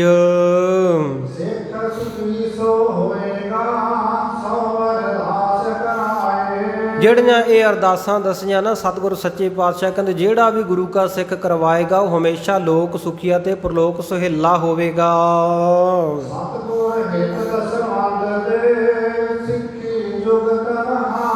ਤੇ ਸਤਿਗੁਰੂ ਦੇ ਹਿੱਤ, ਸਤਿਗੁਰੂ ਦੇ ਚਰਨਾਂ ਵਿੱਚ ਦਸਵੰਧ ਭੇਟਾ ਕਰਨੀ, ਜੋ ਤੂੰ ਖੱਟਿਆ ਕਮਾਇਆ ਉਹਦੇ ਵਿੱਚੋਂ 10ਵਾਂ ਹਿੱਸਾ ਗੁਰੂ ਕਾ ਜਾਣ ਕੇ ਬੜੀ ਇਮਾਨਦਾਰੀ ਨਾਲ ਗੁਰੂ ਚਰਨਾਂ ਵਿੱਚ ਭੇਟਾ ਕਰ ਦੇਣਾ, ਜਾਂ ਗੁਰੂ ਦੇ ਦੱਸੇ ਮੁਤਾਬਕ ਗਰੀਬ ਦਾ ਮੂੰਹ ਗੁਰੂ ਕੀ ਗੋਲਕ, ਕਿਸੇ ਲੋੜਵੰਦ ਦੀ ਸਹਾਇਤਾ ਕਰ ਦੇਣੀ ਉਸ ਮਾਇਆ ਦੇ ਨਾਲ, ਉਹ ਵੀ ਗੁਰੂ ਤੱਕ ਪਹੁੰਚ ਜਾਂਦੀ ਹੈ, ਕਿਉਂਕਿ ਗੁਰੂ ਨੇ ਗੋਲਕ ਹੀ ਇਸ ਕਰਕੇ ਬਣਾਈ ਹੈ। ਪਰ ਅੱਜ ਕੱਲ੍ਹ ਤੇ ਗੁਰਮੁਖ ਪਿਆਰਿਓ ਉਹ ਸਿਧਾਂਤ ਸਾਡੇ ਤੋਂ ਕੋਹਾਂ ਦੂਰ ਹੁੰਦੇ ਜਾ ਰਹੇ ਹੈ। ਅੱਜ ਕੱਲ੍ਹ ਤਾਂ ਅਮੀਰਾਂ ਦੀਆਂ ਜੇਬਾਂ ਗੁਰੂ ਦੀ ਗੋਲਕ ਬਣਦੀਆਂ ਜਾ ਰਹੀਆਂ, ਗਰੀਬ ਦਾ ਮੂੰਹ ਗੁਰੂ ਕੀ ਗੋਲਕ ਦਾ ਸਿਧਾਂਤ ਗੁਰੂ ਕੇ ਸਿੱਖ ਛੱਡਦੇ ਜਾ ਰਹੇ ਆ। ਜਿਨ੍ਹਾਂ ਕਾਰਜਾਂ ਵਾਸਤੇ ਸਤਿਗੁਰਾਂ ਨੇ ਇਹ ਦਸਵੰਧ ਦੀ ਰੀਤੀ ਚਲਾਈ ਸੀ ਉਹਨੂੰ ਅਸੀਂ ਛੱਡਦੇ ਜਾ ਰਹੇ ਹਾਂ। ਨਾ ਤਾਂ ਕੋਈ ਦਸਵੰਧ ਪੂਰਾ ਕੱਢਦਾ ਹੀ ਹੈ, ਅਤੇ ਬਾਕੀ ਜੋ ਤਿਲ ਫੁੱਲ ਸੰਗਤਾਂ ਭੇਟਾ ਕਰਦੀਆਂ, ਵੱਡੇ ਵੱਡੇ ਅਸਥਾਨਾਂ ਦੇ ਉੱਤੇ ਵੱਡੀਆਂ ਵੱਡੀਆਂ ਗੋਲਕਾਂ ਲੱਗੀਆਂ ਅਤੇ ਉਹਨਾਂ 'ਤੇ ਵੱਡੇ ਵੱਡੇ ਜਿੰਦਰੇ ਲੱਗੇ ਹੁੰਦੇ ਹੈ। ਉਹ ਜਿੰਦਰੇ ਪਤਾ ਕਿਉਂ ਲੱਗੇ ਹੁੰਦੇ ਹੈ? ਕਿਉਂਕਿ ਉਹਦੇ ਵਿੱਚ ਗੋਲਕ ਦੇ ਵਿੱਚ ਪਾਉਣ ਵਾਲਿਆਂ ਦੇ ਲਈ ਜਿੰਦਰੇ ਨਹੀਂ, ਉਹ ਇਸ ਡਰ ਕਰਕੇ ਲਾਉਂਦੇ ਆ ਵੀ ਇਹਦੇ ਵਿੱਚ ਕੋਈ ਕੱਢ ਨਾ ਲਵੇ, ਕਿਉਂਕਿ ਆਪਸੀ ਵਿਸ਼ਵਾਸ ਨਹੀਂ ਰਿਹਾ, ਪ੍ਰਤੀਤ ਨਹੀਂ ਰਹੀ, ਔਰ ਲੋਕਾਂ ਦਾ ਯਕੀਨ ਨਹੀਂ ਰਿਹਾ, ਕਿਸੇ ਦੀ ਕਿਸ ਪ੍ਰਕਾਰ ਦੀ ਬਿਰਤੀ ਹੈ ਕਿਸੇ ਨੂੰ ਕੁਝ ਪਤਾ ਨਹੀਂ। ਇਸ ਕਰਕੇ ਉਹ ਗੁਰੂ ਕੇ ਖਜ਼ਾਨੇ ਨੂੰ ਵੱਡੇ ਵੱਡੇ ਜਿੰਦਰੇ ਵੀ ਲਾ ਕੇ ਰੱਖੇ ਜਾਂਦੇ ਆ। ਅਤੇ ਸਾਡੀਆਂ ਵੱਡੀਆਂ ਵੱਡੀਆਂ ਸੰਸਥਾਵਾਂ ਅਤੇ ਵੱਡੀਆਂ ਵੱਡੀਆਂ ਗੋਲਕਾਂ, ਪਰ ਗਰੀਬ ਦੇ ਭਲੇ ਵਾਸਤੇ, ਲੋੜਵੰਦ ਦੇ ਭਲੇ ਵਾਸਤੇ, ਜਾਂ ਸਿੱਖ ਕੌਮ ਨੂੰ ਉਚੇਰਾ ਚੁੱਕਣ ਵਾਸਤੇ ਉਹਨਾਂ ਦੀ ਕਿੰਨੀ ਕੁ ਵਰਤੋਂ ਕੀਤੀ ਜਾਂਦੀ ਆ ਆਪਣੇ ਸਾਰਿਆਂ ਤੁਹਾਡੇ ਸਾਹਮਣੇ ਹੀ ਹੈ। ਗੁਰੂ ਕੀ ਗੋਲਕ ਦਾ ਦੁਰਉਪਯੋਗ ਇਹ ਬਹੁਤ ਮਾੜੀ ਗੱਲ ਹੈ। ਗੁਰੂ ਨੇ ਗੋਲਕ ਬਣਾਈ ਹੀ ਇਸ ਕਰਕੇ ਸੀ ਕਿ ਗਰੀਬ ਲੋੜਵੰਦ ਦੀ ਸਹਾਇਤਾ ਹੋਵੇ, ਔਰ ਗੁਰੂ ਚਰਨਾਂ ਵਿੱਚ ਸੇਵਾ ਕਰਨ ਵਾਲੇ ਸੇਵਾਦਾਰਾਂ ਦਾ ਇਹਦੇ ਨਾਲ ਨਿਰਵਾਹ ਹੋਵੇ, ਗੁਰੂ ਘਰਾਂ ਦੀਆਂ ਕਾਰ ਸੇਵਾਵਾਂ ਚੱਲਣ। ਆ ਹੁਣ ਇੰਨਾ ਵੱਡਾ ਪ੍ਰਬੰਧ, ਔਰ ਵਿਸ਼ੇਸ਼ ਕਰਕੇ ਐਤਵਾਰ ਦੇ ਜੋੜ ਮੇਲੇ ਦਾ ਪ੍ਰਬੰਧ ਜਿਹੜਾ ਗੁਰਦੁਆਰਾ ਪ੍ਰਬੰਧਕ ਕਮੇਟੀ ਇੱਥੇ ਤੁਹਾਡੇ ਲਈ ਕਰਦੀ ਹੈ, ਉਹ ਸੰਗਤਾਂ ਦੀ ਤਿਲ ਫੁੱਲ ਭੇਟਾ ਦੇ ਨਾਲ ਹੀ ਹੈ। ਔਰ ਇਕੱਲੇ ਸਿੱਖ ਧਰਮ ਦੇ ਵਿੱਚ ਨਹੀਂ, ਕੋਈ ਵੀ ਧਰਮ ਅਸਥਾਨ, ਕੋਈ ਵੀ ਜਿਹੜੀ ਪਬਲਿਕ ਪ੍ਰੋਪਰਟੀ ਹੈ, ਉਹ ਲੋਕਾਂ ਦੀ ਡੋਨੇਸ਼ਨ ਤੋਂ ਬਿਨਾਂ, ਸੰਗਤਾਂ ਦੇ ਦਸਵੰਧ ਭੇਟਾ ਤੋਂ ਬਿਨਾਂ ਨਹੀਂ ਚੱਲ ਸਕਦੀ ਕਦੇ ਵੀ। ਇਕੱਲਾ ਬੰਦਾ ਕਦੇ ਕੁਝ ਨਹੀਂ ਕਰ ਸਕਦਾ। ਸੋ ਇਹ ਭਾਈ ਗੋਲਕ ਦਾ ਸਿਧਾਂਤ ਹੈ ਤਾਂ ਬਹੁਤ ਵੱਡਾ, ਜੇ ਇਹਦੀ ਸਹਿਯੋਗ ਵਰਤੋਂ ਹੋਵੇ।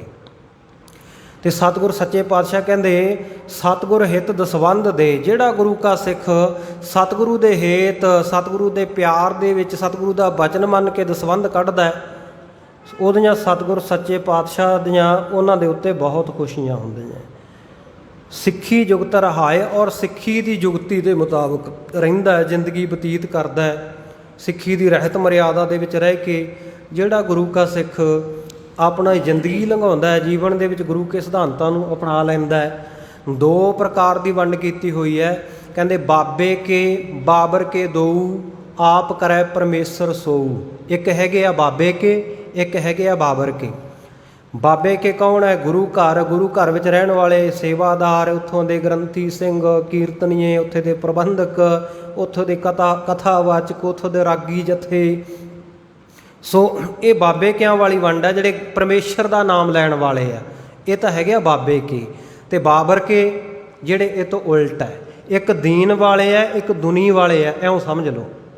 ਇੱਕ ਧਰਮ ਵਾਲੇ ਹੈ, ਇੱਕ ਦੁਨਿਆਵੀ ਹੈ। ਜੇ ਕਹਿੰਦੇ ਤੂੰ ਧਰਮ ਵਾਲੇ ਪਾਸੇ ਨਹੀਂ ਕੱਢਦਾ, ਬਾਬੇ ਕੇ ਬਾਬਰ ਕੇ ਦਊ, ਆਪ ਕਰੇ ਪਰਮੇਸ਼ਰ ਸੋ। ਪਰਮੇਸ਼ਰ ਨੇ ਬਣਾਏ ਆ ਦੋਵੇਂ। ਜੋ ਬਾਬੇ ਕੇ ਦਾਮ ਨਾ ਦੈ ਹੈ, ਤਿੰਨ ਤੇ ਗਹਿ ਬਾਬਰ ਕੇ ਲੈ ਹੈ। ਗੁਰੂ ਕੇ ਸਿੱਖਾ, ਜੇਕਰ ਤੂੰ ਆਪਣੀ ਕਿਰਤ ਕਮਾਈ ਦੇ ਪ੍ਰੋਫਿਟ ਦੇ ਵਿੱਚੋਂ, ਖੱਟੀ ਕਮਾਈ ਦੇ ਵਿੱਚੋਂ ਦਸਵੰਧ ਨਹੀਂ ਕੱਢਦਾ, ਫਿਰ ਬਾਬੇ ਕਿਆਂ ਨੂੰ ਨਹੀਂ ਦਿੰਦਾ, ਤੇ ਤੇਰੇ ਤੋਂ ਬਾਬਰ ਕੇ ਜ਼ੋਰ ਨਾਲ ਲੈ ਜਾਣਗੇ। ਨਹੀਂ ਕੱਢਦੇ ਨਾ ਦਸਵੰਧ, ਤੇ ਫਿਰ ਗੁਰੂ ਪਿਆਰਿਓ ਪੁਲਿਸ ਵਾਲੇ ਲੈ ਜਾਂਦੇ ਆ, ਫਿਰ ਕਿਸੇ ਲੜਾਈ ਝਗੜੇ 'ਤੇ ਲੱਗ ਜਾਂਦਾ ਹੈ, ਫਿਰ ਡਾਕਟਰ ਲੈ ਜਾਂਦੇ ਆ, ਦਵਾਈਆਂ ਦੇ ਰਾਹੀਂ ਚਲਿਆ ਜਾਂਦਾ ਉਹ ਸਾਰਾ। ਤੇ ਇਸ ਪ੍ਰਕਾਰ ਕਦੇ ਵਕੀਲਾਂ ਨੂੰ ਮੁਕੱਦਮਿਆਂ ਵਾਸਤੇ ਦੇਣਾ ਪੈਂਦਾ, ਜਾਂ ਕਿਤੇ ਹੋਰ ਇਹੋ ਜਿਹੀ ਜਗ੍ਹਾ 'ਤੇ ਖਰਚ ਹੋ ਜਾਂਦਾ ਜਿੱਥੇ ਨਾ ਚਾਹੁੰਦਿਆਂ ਵੀ ਸਾਨੂੰ ਦੇਣਾ ਪੈਂਦਾ, ਔਰ ਦਿੰਦੇ ਵੀ ਆਪਾਂ ਹੱਸ ਕੇ ਆ। ਇਸ ਕਰਕੇ ਦਸਵੰਧ ਦਾ ਜਿਹੜਾ ਸਤਿਗੁਰ ਸੱਚੇ ਪਾਤਸ਼ਾਹ ਨੇ ਸਿਧਾਂਤ ਦਿੱਤਾ ਨਾ, ਇਕੱਲੇ ਸਿੱਖ ਧਰਮ ਵਿੱਚ ਨਹੀਂ, ਇਸਲਾਮ ਵਾਲੇ ਵੀ ਦਸਵੰਧ ਕੱਢਦੇ ਆ। ਉਹਦੇ ਵਿੱਚ ਜਗਾਤ ਜਾਂ ਜ਼ਕਾਤ ਕਿਹਾ ਜਾਂਦਾ ਹੈ। ਜ਼ਕਾਤ ਉਹ 40ਵਾਂ ਹਿੱਸਾ ਉਹਨਾਂ ਨੂੰ ਮੁਹੰਮਦ ਸਾਹਿਬ ਜੀ ਨੇ, ਪੈਗੰਬਰ ਸਾਹਿਬ ਨੇ ਕਿਹਾ ਕਿ ਆਪਣੇ ਪ੍ਰੋਫਿਟ ਦੇ ਵਿੱਚੋਂ। ਔਰ ਉਹਨਾਂ ਦੇ ਵਿੱਚ ਜਿਹੜਾ ਇਹ ਵੱਖਰਾ ਵੱਖਰਾ ਸਿਸਟਮ ਬਣਿਆ ਹੋਇਆ ਹੈ ਵੀ ਜੀ ਕਿੰਨੀ ਪ੍ਰੋਪਰਟੀ ਹੈ ਤੇ ਉਹ ਕਿੰਨੇ % ਉਹਦੇ ਵਿੱਚੋਂ ਜ਼ਕਾਤ ਦੇਵੇਗਾ। ਜਿਵੇਂ 2 ਊਠਾਂ ਵਾਲੇ 'ਤੇ ਕੋਈ ਜ਼ਕਾਤ ਦਾ ਬੰਧਨ ਨਹੀਂ, 2 ਤੋਂ ਵੱਧ ਜਿਹਦੇ ਕੋਲ ਊਠ ਹੈਗੇ, 5 ਊਠ ਹੈ ਤਾਂ ਉਹ ਜਿਹੜਾ ਉਹਦੇ ਵਿੱਚੋਂ 1 ਊਠ ਦੇ ਮੁੱਲ ਦੀ ਜਿਹੜੀ ਜ਼ਕਾਤ ਦੇਵੇ। ਇਸੇ ਪ੍ਰਕਾਰ ਭੇਡਾਂ, ਜਿਹੜਾ ਪਸ਼ੂ ਧਨ ਹੈ, ਮਾਲ ਧਨ ਹੈ, ਜਾਂ ਪੈਸਾ ਧੇਲਾ, ਉਹਦੇ ਵਿੱਚ 40ਵਾਂ ਹਿੱਸਾ ਮੋਟੇ ਤੌਰ 'ਤੇ ਆਪਾਂ ਸਮਝ ਲਈਏ, ਨਾ ਜਾਈਏ ਇਸ ਪਾਸੇ, ਕਿ ਉਹਨਾਂ ਵਿੱਚ ਵੀ ਇਹ ਦਸਵੰਧ, ਜਿਵੇਂ ਆਪਾਂ ਦਸਵੰਧ ਕੱਢਦੇ ਹਾਂ, ਉਹ 40ਵਾਂ ਹਿੱਸਾ ਕੱਢਦੇ ਆ। ਇਸ ਕਰਕੇ ਭਾਈ ਇਹ ਜਿਹੜਾ 10ਵਾਂ ਦਸਵੰਧ ਹੈ, ਇਹ ਗੁਰੂ ਕੀ ਗੋਲਕ ਵਿੱਚ ਪਾਈਏ, ਜਾਂ ਤਾਂ ਸਿੱਧੇ, ਜਾਂ ਫਿਰ ਗਰੀਬ ਦਾ ਮੂੰਹ ਗੁਰੂ ਕੀ ਗੋਲਕ। ਕੋਈ ਮੰਨ ਲਓ ਪੜ੍ਹਾਈ ਦੇ ਵਿੱਚ ਬੱਚਾ ਹੁਸ਼ਿਆਰ ਹੈ ਪਰ ਆਰਥਿਕ ਪੱਖੋਂ ਤੰਗ ਹੈ, ਆਰਥਿਕ ਪੱਖੋਂ ਇੰਨਾ ਮਜ਼ਬੂਤ ਨਹੀਂ ਹੈ ਕਿ ਪੜ੍ਹਾਈ ਦਾ ਖਰਚਾ ਉਠਾ ਸਕੇ, ਉਹਦੀ ਸਹਾਇਤਾ ਕਰ ਦਿਓ। ਇਸੇ ਪ੍ਰਕਾਰ ਕੋਈ ਪੈਰਾਂ ਤੋਂ ਨੰਗਾ, ਉਹਨੂੰ ਜੋੜਾ ਪਵਾ ਦਿਓ, ਕਿਸੇ ਦੇ ਤਨ 'ਤੇ ਵਸਤਰ ਨਹੀਂ, ਉਹਨੂੰ ਵਸਤਰ ਲੈ ਦਿਓ। ਔਰ ਅਕਲ ਦੇ ਨਾਲ ਸਤਿਗੁਰ ਸੱਚੇ ਪਾਤਸ਼ਾਹ ਨੇ ਇਹ ਵੀ ਆਖਿਆ, ਅਕਲੀ ਸਾਹਿਬ ਸੇਵੀਆ ਅਕਲੀ ਕੀਚੈ ਦਾਨ। ਅਕਲ ਦੇ ਨਾਲ ਜਿੱਥੇ ਲੋੜ ਹੈ, ਜਿੱਥੇ ਜ਼ਰੂਰਤ ਹੈ, ਉੱਥੇ ਗੁਰੂ ਕੇ ਸਿੱਖਾਂ ਤੋਂ ਆਪਣੀ ਇਹ ਦਸਵੰਧ ਦੀ ਰਕਮ ਖਰਚ ਕਰਨੀ ਹੈ। ਸਤਿਗੁਰੂ ਜੀ ਕਹਿੰਦੇ ਸਤਿਗੁਰ ਹਿਤ ਦਸਵੰਧ ਦੇ, ਸਿੱਖੀ ਜੁਗਤ ਰਹਾਏ। ਜਿਹੜਾ ਸਤਿਗੁਰੂ ਹਿਤ ਦਸਵੰਧ ਕੱਢਦਾ ਸਤਿਗੁਰੂ ਜੀ ਦੇ ਘਰ ਦੇ ਵਾਸਤੇ, ਤੇ ਸਿੱਖੀ ਜੁਗਤ, ਸਿੱਖੀ ਦੀ ਜੁਗਤੀ ਦੇ ਨਾਲ, ਸਿੱਖੀ ਦੀ ਰਹਿਤ ਮਰਿਆਦਾ ਦੇ ਨਾਲ ਜ਼ਿੰਦਗੀ ਬਤੀਤ ਕਰਦਾ ਹੈ।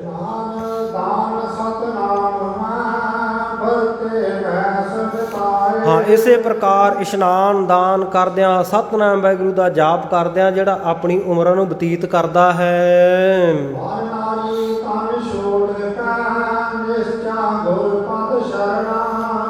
ਸੋ ਇਹਨਾਂ ਸਾਰਿਆਂ ਦੀ ਸੇਵਾ ਪ੍ਰਵਾਨ ਹੁੰਦੀ ਹੈ। ਤੇ ਇਸੇ ਪ੍ਰਕਾਰ ਪਰਾਇਆ ਤਨ ਅਤੇ ਪਰਾਇਆ ਧਨ ਇਹਦਾ ਗੁਰੂ ਕੇ ਸਿੱਖ ਨੇ ਤਿਆਗ ਕਰਕੇ ਗੁਰੂ ਚਰਨਾਂ ਦੀ ਸ਼ਰਨ ਦੇ ਉੱਤੇ ਨਿਸ਼ਚਾ ਭਰੋਸਾ ਰੱਖਣਾ ਹੈ। ਬਾਣੀ ਸਤਿਗੁਰ ਕੀ ਪੜੈ ਕਾਟੈ ਜਨਮ ਵਰਨਾ। ਜਿਹੜਾ ਗੁਰੂ ਕਾ ਸਿੱਖ ਸ਼ਰਧਾ ਭਾਵਨਾ ਕਰਕੇ ਗੁਰੂ ਕੀ ਬਾਣੀ ਦਾ ਜਾਪ ਕਰਦਾ, ਬਾਣੀ ਪੜ੍ਹਦਾ, ਸਤਿਗੁਰੂ ਜੀ ਉਹਦੇ ਜਨਮ ਮਰਨ ਕੱਟ ਦਿੰਦੇ ਹਨ।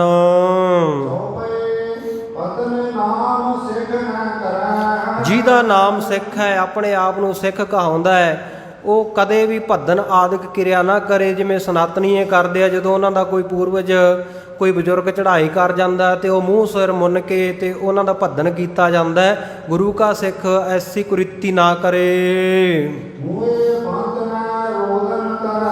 ਹਾਂ, ਜੇ ਕੋਈ ਸੰਬੰਧੀ ਚੜ੍ਹਾਈ ਕਰ ਗਿਆ ਤੇ ਰੁਦਨ ਨਾ ਕਰੇ, ਬਹੁਤਾ ਰੋਵੇ ਕੁਰਲਾਵੇ ਨਾ।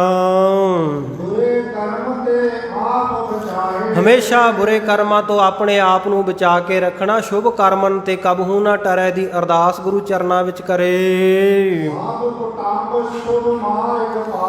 ਸਾਰੇ ਕੁਟੰਬ ਨੂੰ, ਪਰਿਵਾਰ ਨੂੰ, ਆਪਣੇ ਨੂੰ ਸ਼ੁਭ ਸਿੱਖਿਆ ਦੇ ਕੇ ਸ਼ੁਭ ਮਾਰਗ ਤੇ ਗੁਰੂ ਮਾਰਗ ਦੇ ਉੱਤੇ ਤੋਰੇ। ਹਾਂਜੀ, ਤੇ ਫਲ ਅਤੇ ਅੰਨ ਪੁਰਾਣੇ ਸਮਿਆਂ ਵਿੱਚ ਕਦੇ ਕੋਈ ਵੇਚਦਾ ਨਹੀਂ ਸੀ ਹੁੰਦਾ ਗੁਰਮੁਖ ਪਿਆਰਿਓ, ਕਿਉਂਕਿ ਖੇਤੀ ਸੀਮਤ ਹੁੰਦੀ ਸੀ। ਸਾਲ ਦੇ ਵਿੱਚ ਮਸਾਂ ਹੀ ਇੱਕ ਅੱਧੀ ਫਸਲ ਲੈਂਦੇ ਸਨ ਤੇ ਉਹ ਆਪਣੇ ਗੁਜ਼ਾਰੇ ਜੋਗੀ, ਤੇ ਜੇ ਕੋਈ ਆ ਕੇ ਮੰਗ ਲੈਂਦਾ ਤੇ ਅੰਨ ਉਹਨੂੰ ਦੇ ਦਿੱਤਾ ਜਾਂਦਾ ਹੁੰਦਾ ਸੀ, ਪਰ ਵੇਚਦੇ ਨਹੀਂ ਸਨ। ਨਾ ਹੀ ਫਲਾਂ ਦਾ ਵਪਾਰ ਹੁੰਦਾ ਸੀ। ਆਮ ਹੀ ਰਾਹ, ਕੱਚੇ ਰਾਹ ਹੁੰਦੇ ਸਨ, ਜੰਗਲ ਬੇਲੇ, ਤੇ ਉਹਨਾਂ ਵਿੱਚ ਫਲਦਾਰ ਬੂਟੇ ਲੱਗੇ ਹੁੰਦੇ ਸਨ ਤੇ ਉਹ ਰਾਹੀ ਪਾਂਧੀਆਂ ਵਾਸਤੇ ਹੁੰਦੇ ਸਨ। ਕੋਈ ਰਾਹੀ ਪਾਂਧੀ ਰਸਤੇ ਦਾ ਥੱਕਿਆ ਟੁੱਟਿਆ ਤੇ ਜੇ ਉਹਨੂੰ ਭੁੱਖ ਲੱਗੀ ਹੈ ਤੇ ਉਹ ਦਰਖਤ ਤੋਂ ਫਲ ਤੋੜ ਕੇ ਖਾ ਲਵੇ। ਫਲਾਂ ਦਾ ਵਪਾਰ ਨਹੀਂ ਸੀ ਹੁੰਦਾ। ਸੋ ਉਸ ਸਮੇਂ ਦੇ ਮੁਤਾਬਕ ਸਤਿਗੁਰੂ ਨੇ ਇਹ ਵਚਨ ਭਾਈ ਵਿਸ਼ੰਬਰ ਦਾਸ ਪ੍ਰਤੀ ਕੀਤੇ ਹੈ, ਕਿਉਂਕਿ ਅੱਜ ਕੱਲ੍ਹ ਤਾਂ ਬੜੇ ਪ੍ਰੋਫੈਸ਼ਨਲ ਤਰੀਕੇ ਦੇ ਨਾਲ ਬਾਗ ਬੂਟੇ ਲਾਏ ਜਾਂਦੇ ਆ, ਉਹਨਾਂ ਤੋਂ ਫਲ ਲਏ ਜਾਂਦੇ ਆ, ਉਹਨਾਂ ਦਾ ਵਪਾਰ ਕੀਤਾ ਜਾਂਦਾ ਹੈ। ਇਸੇ ਪ੍ਰਕਾਰ ਖੇਤੀ ਸਾਲ ਦੇ ਵਿੱਚ 3-3, 4-4, 5-5 ਫਸਲਾਂ ਲਈਆਂ ਜਾਂਦੀਆਂ, ਔਰ ਲਾਲਚ ਕਰਕੇ ਲੋੜ ਤੋਂ ਵੱਧ ਖਾਦਾਂ, ਰੇਹਾਂ, ਸਪਰੇਆਂ ਦੀ ਵਰਤੋਂ ਕੀਤੀ ਜਾਂਦੀ ਹੈ। ਤੇ ਵੱਧ ਝਾੜ ਲੈਣ ਦੇ ਲਈ ਆਪਾਂ ਇਹ ਵੀ ਨਹੀਂ ਦੇਖਦੇ ਕਿ ਇਹਦੇ ਨਾਲ ਨੁਕਸਾਨ ਹੁੰਦਾ। ਜੇ ਗੁਆਂਢੀ ਦੀ ਕਣਕ ਬਹੁਤੀ ਕਾਲੀ ਖੜੀ ਆ ਨਾ, ਤੇ ਗੁਰੂ ਕਾ ਸਿੱਖ ਜਾ ਕੇ ਖੇਤ ਦੇ ਵਿੱਚ ਗੁਆਂਢੀ ਦੀ ਖੜੀ ਕਾਲੀ ਜੰਮੀ ਹੋਈ ਕਣਕ ਨੂੰ ਵੇਖਦਿਆਂ ਹੀ ਮਨ ਦੇ ਵਿੱਚ ਸੋਚਦਾ ਵੀ ਗੁਆਂਢੀ ਦੀ ਜਿਹੜੀ ਕਣਕ ਹੈ ਇਹ ਤਾਂ ਬਹੁਤੀ ਲਹਿ ਲਹਾਉਂਦੀ ਹੈ, ਇੱਕ ਡਾਇਆ ਦਾ ਗੱਟਾ, ਇੱਕ ਯੂਰੀਆ ਦਾ ਹੋਰ ਮਾਰੀਏ ਵਿੱਚ। ਸੋ ਇਸ ਪ੍ਰਕਾਰ ਰਸਾਇਣਾਂ ਦੀ ਅੰਧਾ ਧੁੰਦ ਵਰਤੋਂ ਗੁਰੂ ਪਿਆਰਿਓ ਅੱਜ ਸਾਇੰਸ, ਅੱਜ ਡਾਕਟਰ, ਅੱਜ ਸਮਾਜ ਸੇਵੀ ਸਾਰੇ ਕੁਰਲਾ ਕੇ ਕਹਿ ਰਹੇ ਆ ਕਿ ਇਸ ਪ੍ਰਕਾਰ ਨਾ ਕੀਤੀ ਜਾਵੇ, ਪਰ ਉਹਨਾਂ ਸਮੇਂ ਵਿੱਚ ਐਸਾ ਨਹੀਂ ਸੀ। ਸੋ ਸੀਮਤ ਖੇਤੀ ਹੁੰਦੀ ਸੀ ਤੇ ਬਾਕੀ ਬਹੁਤੀ ਖੇਤੀ ਜਿਹੜੀ ਸੀ, ਬਹੁਤੀ ਧਰਤੀ ਸੀ ਵਿਹਲੀ ਪਈ ਹੁੰਦੀ ਸੀ। ਤੇ ਸਤਿਗੁਰ ਸੱਚੇ ਪਾਤਸ਼ਾਹ ਉਸ ਸਮੇਂ ਮੁਤਾਬਕ ਬਚਨ ਕਰ ਰਹੇ ਆ ਕਿ ਗੁਰੂ ਕਾ ਸਿੱਖ ਨਾ ਤਾਂ ਫਲ ਵੇਚੇ ਤੇ ਨਾ ਹੀ ਅੰਨ ਦਾ ਵਪਾਰ ਕਰੇ। ਤ੍ਰਿਣ ਘਾਹ ਬੂਟੇ ਜਿਹੜੇ ਹੈ, ਔਰ ਕਾਸਟ, ਲੱਕੜੀ, ਅਰਚਾਮ, ਚਮੜੇ ਦਾ ਵੀ ਕੋਈ ਵਪਾਰ ਨਾ ਕਰੇ, ਛੱਡ ਦੇਵੇ ਇਹਨਾਂ ਦਾ ਵਪਾਰ।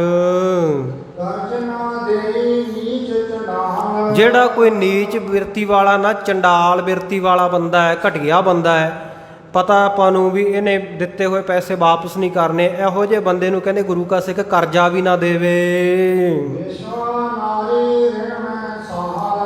ਹਾਂਜੀ, ਇਸ ਪ੍ਰਕਾਰ ਵੇਸ਼ਵਾ ਦੀ ਸੰਗਤ ਨਹੀਂ ਕਰਨੀ ਤੇ ਛੇਤੀ ਕੀਤਿਆਂ ਕਰਜ਼ਾ ਨਹੀਂ ਚੁੱਕਣਾ ਗੁਰੂ ਕੇ ਸਿੱਖ ਨੇ। ਅਕਾਰਨ ਕਿਸੇ ਦੇ ਨਾਲ ਐਵੇਂ ਬਿਨਾਂ ਗੱਲੇ, ਕਿਸੇ ਗੱਲ ਤੋਂ ਕਿਸੇ ਨਾਲ ਝਗੜਾ ਨਾ ਕਰੇ, ਕਿਸੇ ਨੂੰ ਫਿੱਕਾ ਨਾ ਬੋਲੇ। ਤੇ ਜਿਹੜੀ ਗੁਰੂ ਕੀ ਸਿੱਖੀ ਦੀ ਰਹਿਤ ਹੈ ਇਹਨੂੰ ਮੂਲ ਬਿਲਕੁਲ ਵੀ ਨਾ ਤਿਆਗੇ। ਦੁਰਜਨ ਜਿਹੜਾ ਭੈੜਾ ਮਨੁੱਖ ਹੈ, ਖੋਟੀ ਮੱਤ ਵਾਲਾ, ਉਹਦੇ ਨਾਲ ਪ੍ਰੀਤੀ ਨਾ ਕਰੇ, ਪ੍ਰੇਮ ਨਾ ਰੱਖੇ। ਤੇ ਹਿਰਦੇ ਵਿੱਚੋਂ ਕਾਮ, ਕ੍ਰੋਧ, ਲੋਭ, ਮੋਹ, ਹੰਕਾਰ ਇਤਿਆਦਿਕ ਵਿਸ਼ਿਆਂ ਨੂੰ ਤਿਆਗ ਦੇਵੇ। ਤੇ ਜਿੱਥੇ ਚੌ ਮਾਰਗੀ ਰਸਤਾ, ਚੁਰਸਤਾ, ਉਹਦੇ ਵਿੱਚ ਨਾ ਬੈਠੇ। ਸਤਿਗੁਰਾਂ ਨੇ ਨੀਤੀ ਦਾ ਵਚਨ ਆਖਿਆ ਕਿ ਚੁਰਸਤੇ ਵਿੱਚ ਵੀ ਗੁਰੂ ਕਾ ਸਿੱਖ ਨਾ ਬੈਠੇ, ਕਿਉਂਕਿ ਚੁਰਸਤੇ ਵਿੱਚ ਪਤਾ ਨਹੀਂ ਕਿੱਧਰੋਂ ਕੋਈ ਕਿਹੜਾ ਸਾਧਨ ਆ ਜਾਣਾ ਹੈ, ਔਰ ਐਵੇਂ ਤੂੰ ਉੱਥੇ ਵਿਚਕਾਰ ਬੈਠਾ ਹੋਵੇਂ, ਲੋਕਾਂ ਵਾਸਤੇ ਵਿਘਨ ਬਣੇ, ਰੁਕਾਵਟ ਬਣੇ। ਇਸ ਕਰਕੇ ਚੁਰਸਤੇ ਵਿੱਚ ਵੀ ਨਹੀਂ ਬੈਠਣਾ ਚਾਹੀਦਾ। ਟੁੱਟਾ ਬਾਸਨ, ਟੁੱਟਿਆ ਹੋਇਆ ਬਰਤਨ ਤੇ ਟੁੱਟੀ ਹੋਈ ਮੰਜੀ ਨੂੰ ਨਾ ਵਰਤੇ। ਉਹਨਾਂ ਨੂੰ ਵੀ ਤਿਆਗ ਦੇਵੇ, ਉਹਨਾਂ ਦੀ ਰਿਪੇਅਰ ਕਰੇ, ਜਾਂ ਉਹਨਾਂ ਨੂੰ ਚੰਗਾ ਨਵਾਂ ਇਹ ਜਿਹੜਾ ਹੈਗਾ ਮੰਜਾ ਬਿਸਤਰਾ ਬੈੱਡ ਇਤਿਆਦਿਕ ਵਧੀਆ ਚੰਗੇ ਬਰਤਨਾਂ ਦੀ ਵਰਤੋਂ ਕਰੇ। ਉਰਦ ਸਵਾਸ ਧੋਏ ਮਾਤਾ ਪਾਏ। ਤੇ ਭਾਈ ਉਰਦ ਸਾਸ ਗੁਰੂ ਚਰਨਾਂ ਵਿੱਚ ਆ ਕੇ ਨਾ ਐਵੇਂ ਔਖੇ ਔਖੇ ਸਾਹ ਸਿਸਕੀਆਂ ਲੈ ਲੈ ਕੇ ਗੁਰੂ ਅੱਗੇ ਦੁੱਖੜਾ ਰੋਣਾ, ਇਸ ਪ੍ਰਕਾਰ ਵੀ ਗੁਰੂ ਕੀ ਸੰਗਤ ਦੇ ਵਿੱਚ ਗੁਰੂ ਕਾ ਸਿੱਖ ਨਾ ਕਰੇ। ਸੋ ਸਿਸਕੀਆਂ ਲੈ ਕੇ ਜਾਂ ਹਟਕੋਰੇ ਭਰ ਭਰ ਕੇ ਗੁਰੂ ਚਰਨਾਂ ਦੇ ਵਿੱਚ ਨਾ ਆਵੇ ਤੇ ਅੱਧੇ ਪੈਰ ਧੋ ਕੇ ਨਾ ਆਵੇ। ਇਹ ਵੀ ਸਤਿਗੁਰਾਂ ਨੇ ਮਰਿਆਦਾ ਦਾ ਬਚਨ ਦੱਸ। ਕਈ ਵਾਰ ਚਰਨ ਕੁੰਡ ਦੇ ਵਿੱਚੋਂ ਆਪਾਂ ਲੰਘਦੇ ਆਂ ਤੇ ਬਸ ਐਵੇਂ ਪੈਰ ਸੁਹਾ ਕੇ ਜੇ ਅੱਧੇ ਕੁ ਪੈਰ ਜੇ ਧੋ ਕੇ ਤੇ ਆਪਾਂ ਅੱਗੇ ਲੰਘ ਆਉਂਦੇ ਆ। ਸਤਿਗੁਰ ਸੱਚੇ ਪਾਤਸ਼ਾਹ ਕਹਿੰਦੇ ਚੰਗੀ ਤਰ੍ਹਾਂ ਸਾਫ਼ ਕਰਕੇ ਪੈਰਾਂ ਨੂੰ ਫਿਰ ਗੁਰੂ ਕੀ ਹਜ਼ੂਰੀ ਵਿੱਚ ਪਹੁੰਚੇ, ਅੱਧੇ ਪੈਰ ਧੋ ਕੇ ਨਹੀਂ ਆਉਣਾ। ਹਾਂਜੀ, ਕਹਿੰਦੇ ਦੰਤਨ ਸੋ ਨਖ ਦੇ ਤਿਰਤਾਏ। ਦੰਦਾਂ ਦੇ ਨਾਲ ਨਖ ਉਹਨਾਂ ਨੂੰ ਆਪਣੇ ਨੌਹਾਂ ਨੂੰ ਰੇਤੇ ਨਾ, ਦੰਦਾਂ ਦੇ ਨਾਲ ਨਹੁੰ ਨਾ ਕੱਟੇ ਆਪਣੇ।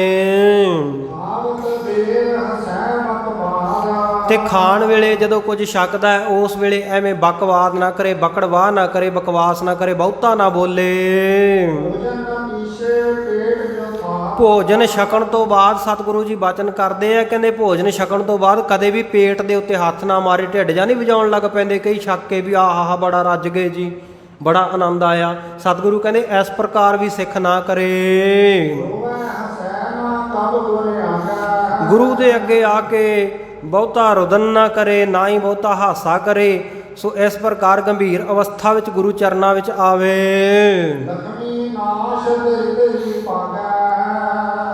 ਸੋ ਭਾਈ ਜਿਹੜਾ ਕੋਈ ਇਸ ਪ੍ਰਕਾਰ ਉਪਰੋਕਤ ਕੁਰੀਤੀਆਂ ਨੂੰ ਕਰਦਾ, ਸਤਿਗੁਰੂ ਕਹਿੰਦੇ ਲਖਮੀ ਨਾਸ਼, ਉਹਦੇ ਧਨ ਪਦਾਰਥ ਨਾਸ਼ ਹੋ ਜਾਂਦੇ ਆ, ਛੱਡ ਕੇ ਚਲੇ ਜਾਂਦੇ ਆ। ਉਹ ਦਰਿਦਰੀ ਪੱਗ ਹੈ, ਦਰਿਦਰੀ ਹੈ ਜਿਹੜਾ ਦਲਿੱਦਰ ਹੈ, ਉਹਦੇ ਘਰ ਵਿੱਚ ਪੱਗ ਹੈ, ਪੈਰ ਪਾ ਲੈਂਦਾ, ਭਾਵ ਉਹ ਬਹੁਤਾ ਹੀ ਕੰਗਾਲ ਹੋ ਜਾਂਦਾ ਹੈ।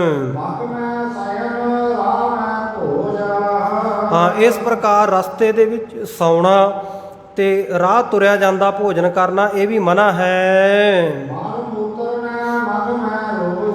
ਤੇ ਰਸਤੇ ਵਿੱਚ ਗੰਦਗੀ ਨਾ ਫੈਲਾਵੇ। ਜਿੱਥੇ ਪਬਲਿਕ ਦੇ ਲੰਘਣ ਦਾ ਰਸਤਾ ਹੈ, ਜਨਤਾ ਦੇ ਲੰਘਣ ਦਾ ਰਸਤਾ, ਉਹਦੇ ਵਿੱਚ ਮਲ ਮੂਤਰ ਆਦਿਕ ਕਿਰਿਆ ਨਾ ਕਰੇ। ਤੇ ਗਊ ਦੇ ਤੇ ਬ੍ਰਾਹਮਣ ਦੇ ਪੈਰ ਨਾ ਛੂਹੇ। ਗੁਰੂ ਕੀ ਮੱਤ ਤੋਂ, ਗੁਰੂ ਕੀ ਮਰਿਆਦਾ ਤੋਂ ਉਲਟ ਇਹ ਕੰਮ ਨਾ ਕਰੇ।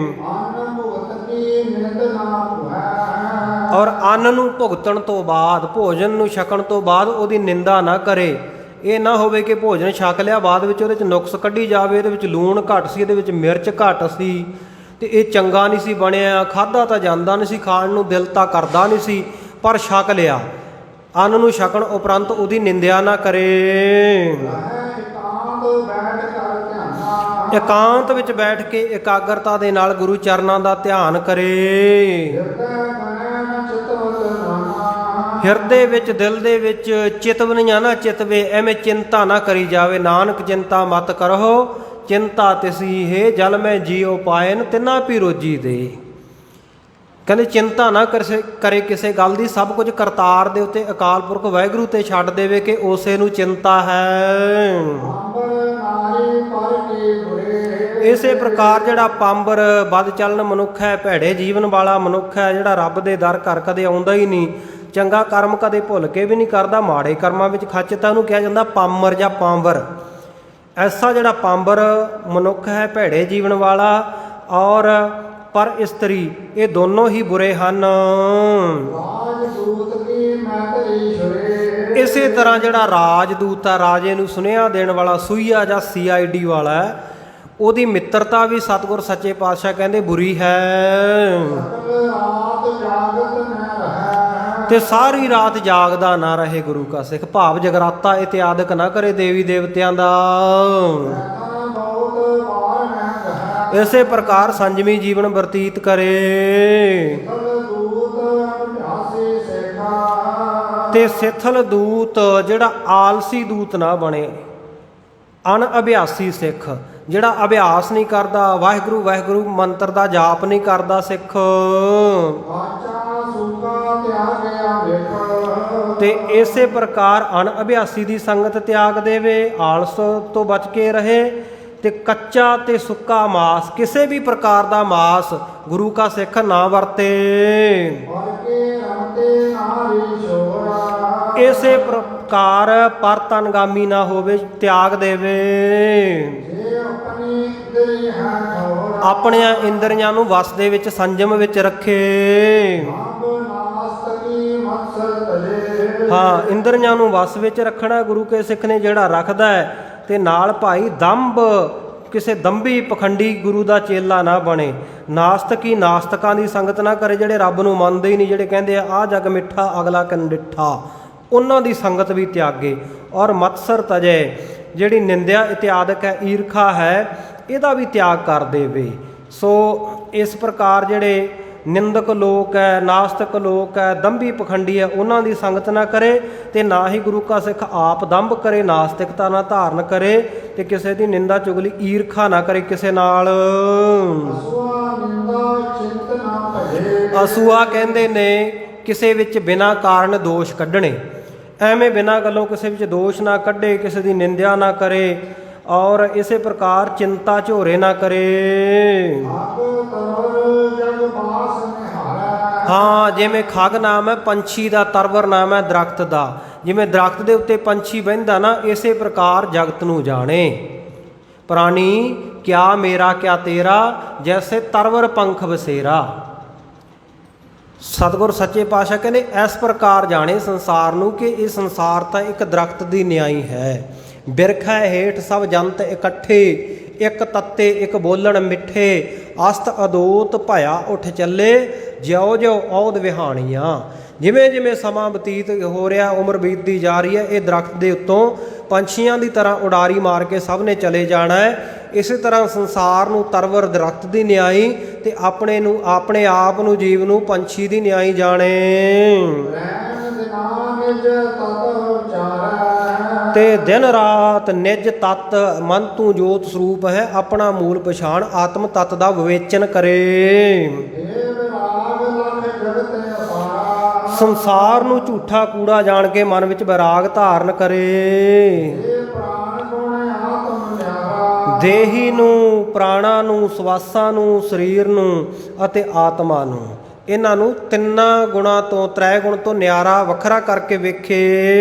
सुनकर शास्त्रन गर्भ गवारा ਸ਼ਾਸਤਰਾਂ ਨੂੰ, ਧਰਮ ਗ੍ਰੰਥਾਂ ਨੂੰ ਸੁਣ ਕੇ, ਸਿੱਖਿਆਵਾਂ ਨੂੰ ਸੁਣ ਕੇ ਮਨ ਦਾ ਹੰਕਾਰ ਛੱਡ ਦੇਵੇ। आहु वस्तसु न्यो न लावै ਕਿਸੇ ਵੀ ਵਸਤੂ ਦੇ ਨਾਲ ਨੇਹ ਨਾ ਲਾਵੇ, ਮੋਹ ਦੇ ਵਿੱਚ ਨਾ ਵੱਜੇ। धीरज सो व्यवहार घटावै ਇਸ ਤਰ੍ਹਾਂ ਧੀਰਜ ਵਾਲੀ ਬਿਰਤੀ ਧਾਰਨ ਕਰੇ ਤੇ ਹੌਲੀ ਹੌਲੀ ਵਿਵਹਾਰ ਨੂੰ ਘਟਾਉਂਦਾ ਜਾਵੇ। ਜਿਹੜੇ ਵਿਵਹਾਰ ਜ਼ਿੰਮੇਵਾਰੀਆਂ ਸਨ ਨਾ ਪਹਿਲਾਂ ਜਵਾਨੀ ਦੇ ਵਿੱਚ, ਗ੍ਰਸਤੀ ਜੀਵਨ ਧਾਰਨ ਕਰਨ ਵੇਲੇ, ਜਦੋਂ ਬੱਚੇ ਵੱਡੇ ਹੁੰਦੇ ਜਾਣ, ਇੱਕ ਇੱਕ ਕਰਕੇ ਜ਼ਿੰਮੇਵਾਰੀਆਂ ਉਹਨਾਂ ਦੇ ਉੱਤੇ ਪਾਉਂਦਾ ਜਾਵੇ ਤੇ ਆਪਣੇ ਆਪ ਨੂੰ ਮੁਕਤ ਕਰ ਲਵੇ ਜ਼ਿੰਮੇਵਾਰੀਆਂ ਤੋਂ, ਰੱਬ ਦਾ ਨਾਮ ਜਪੇ।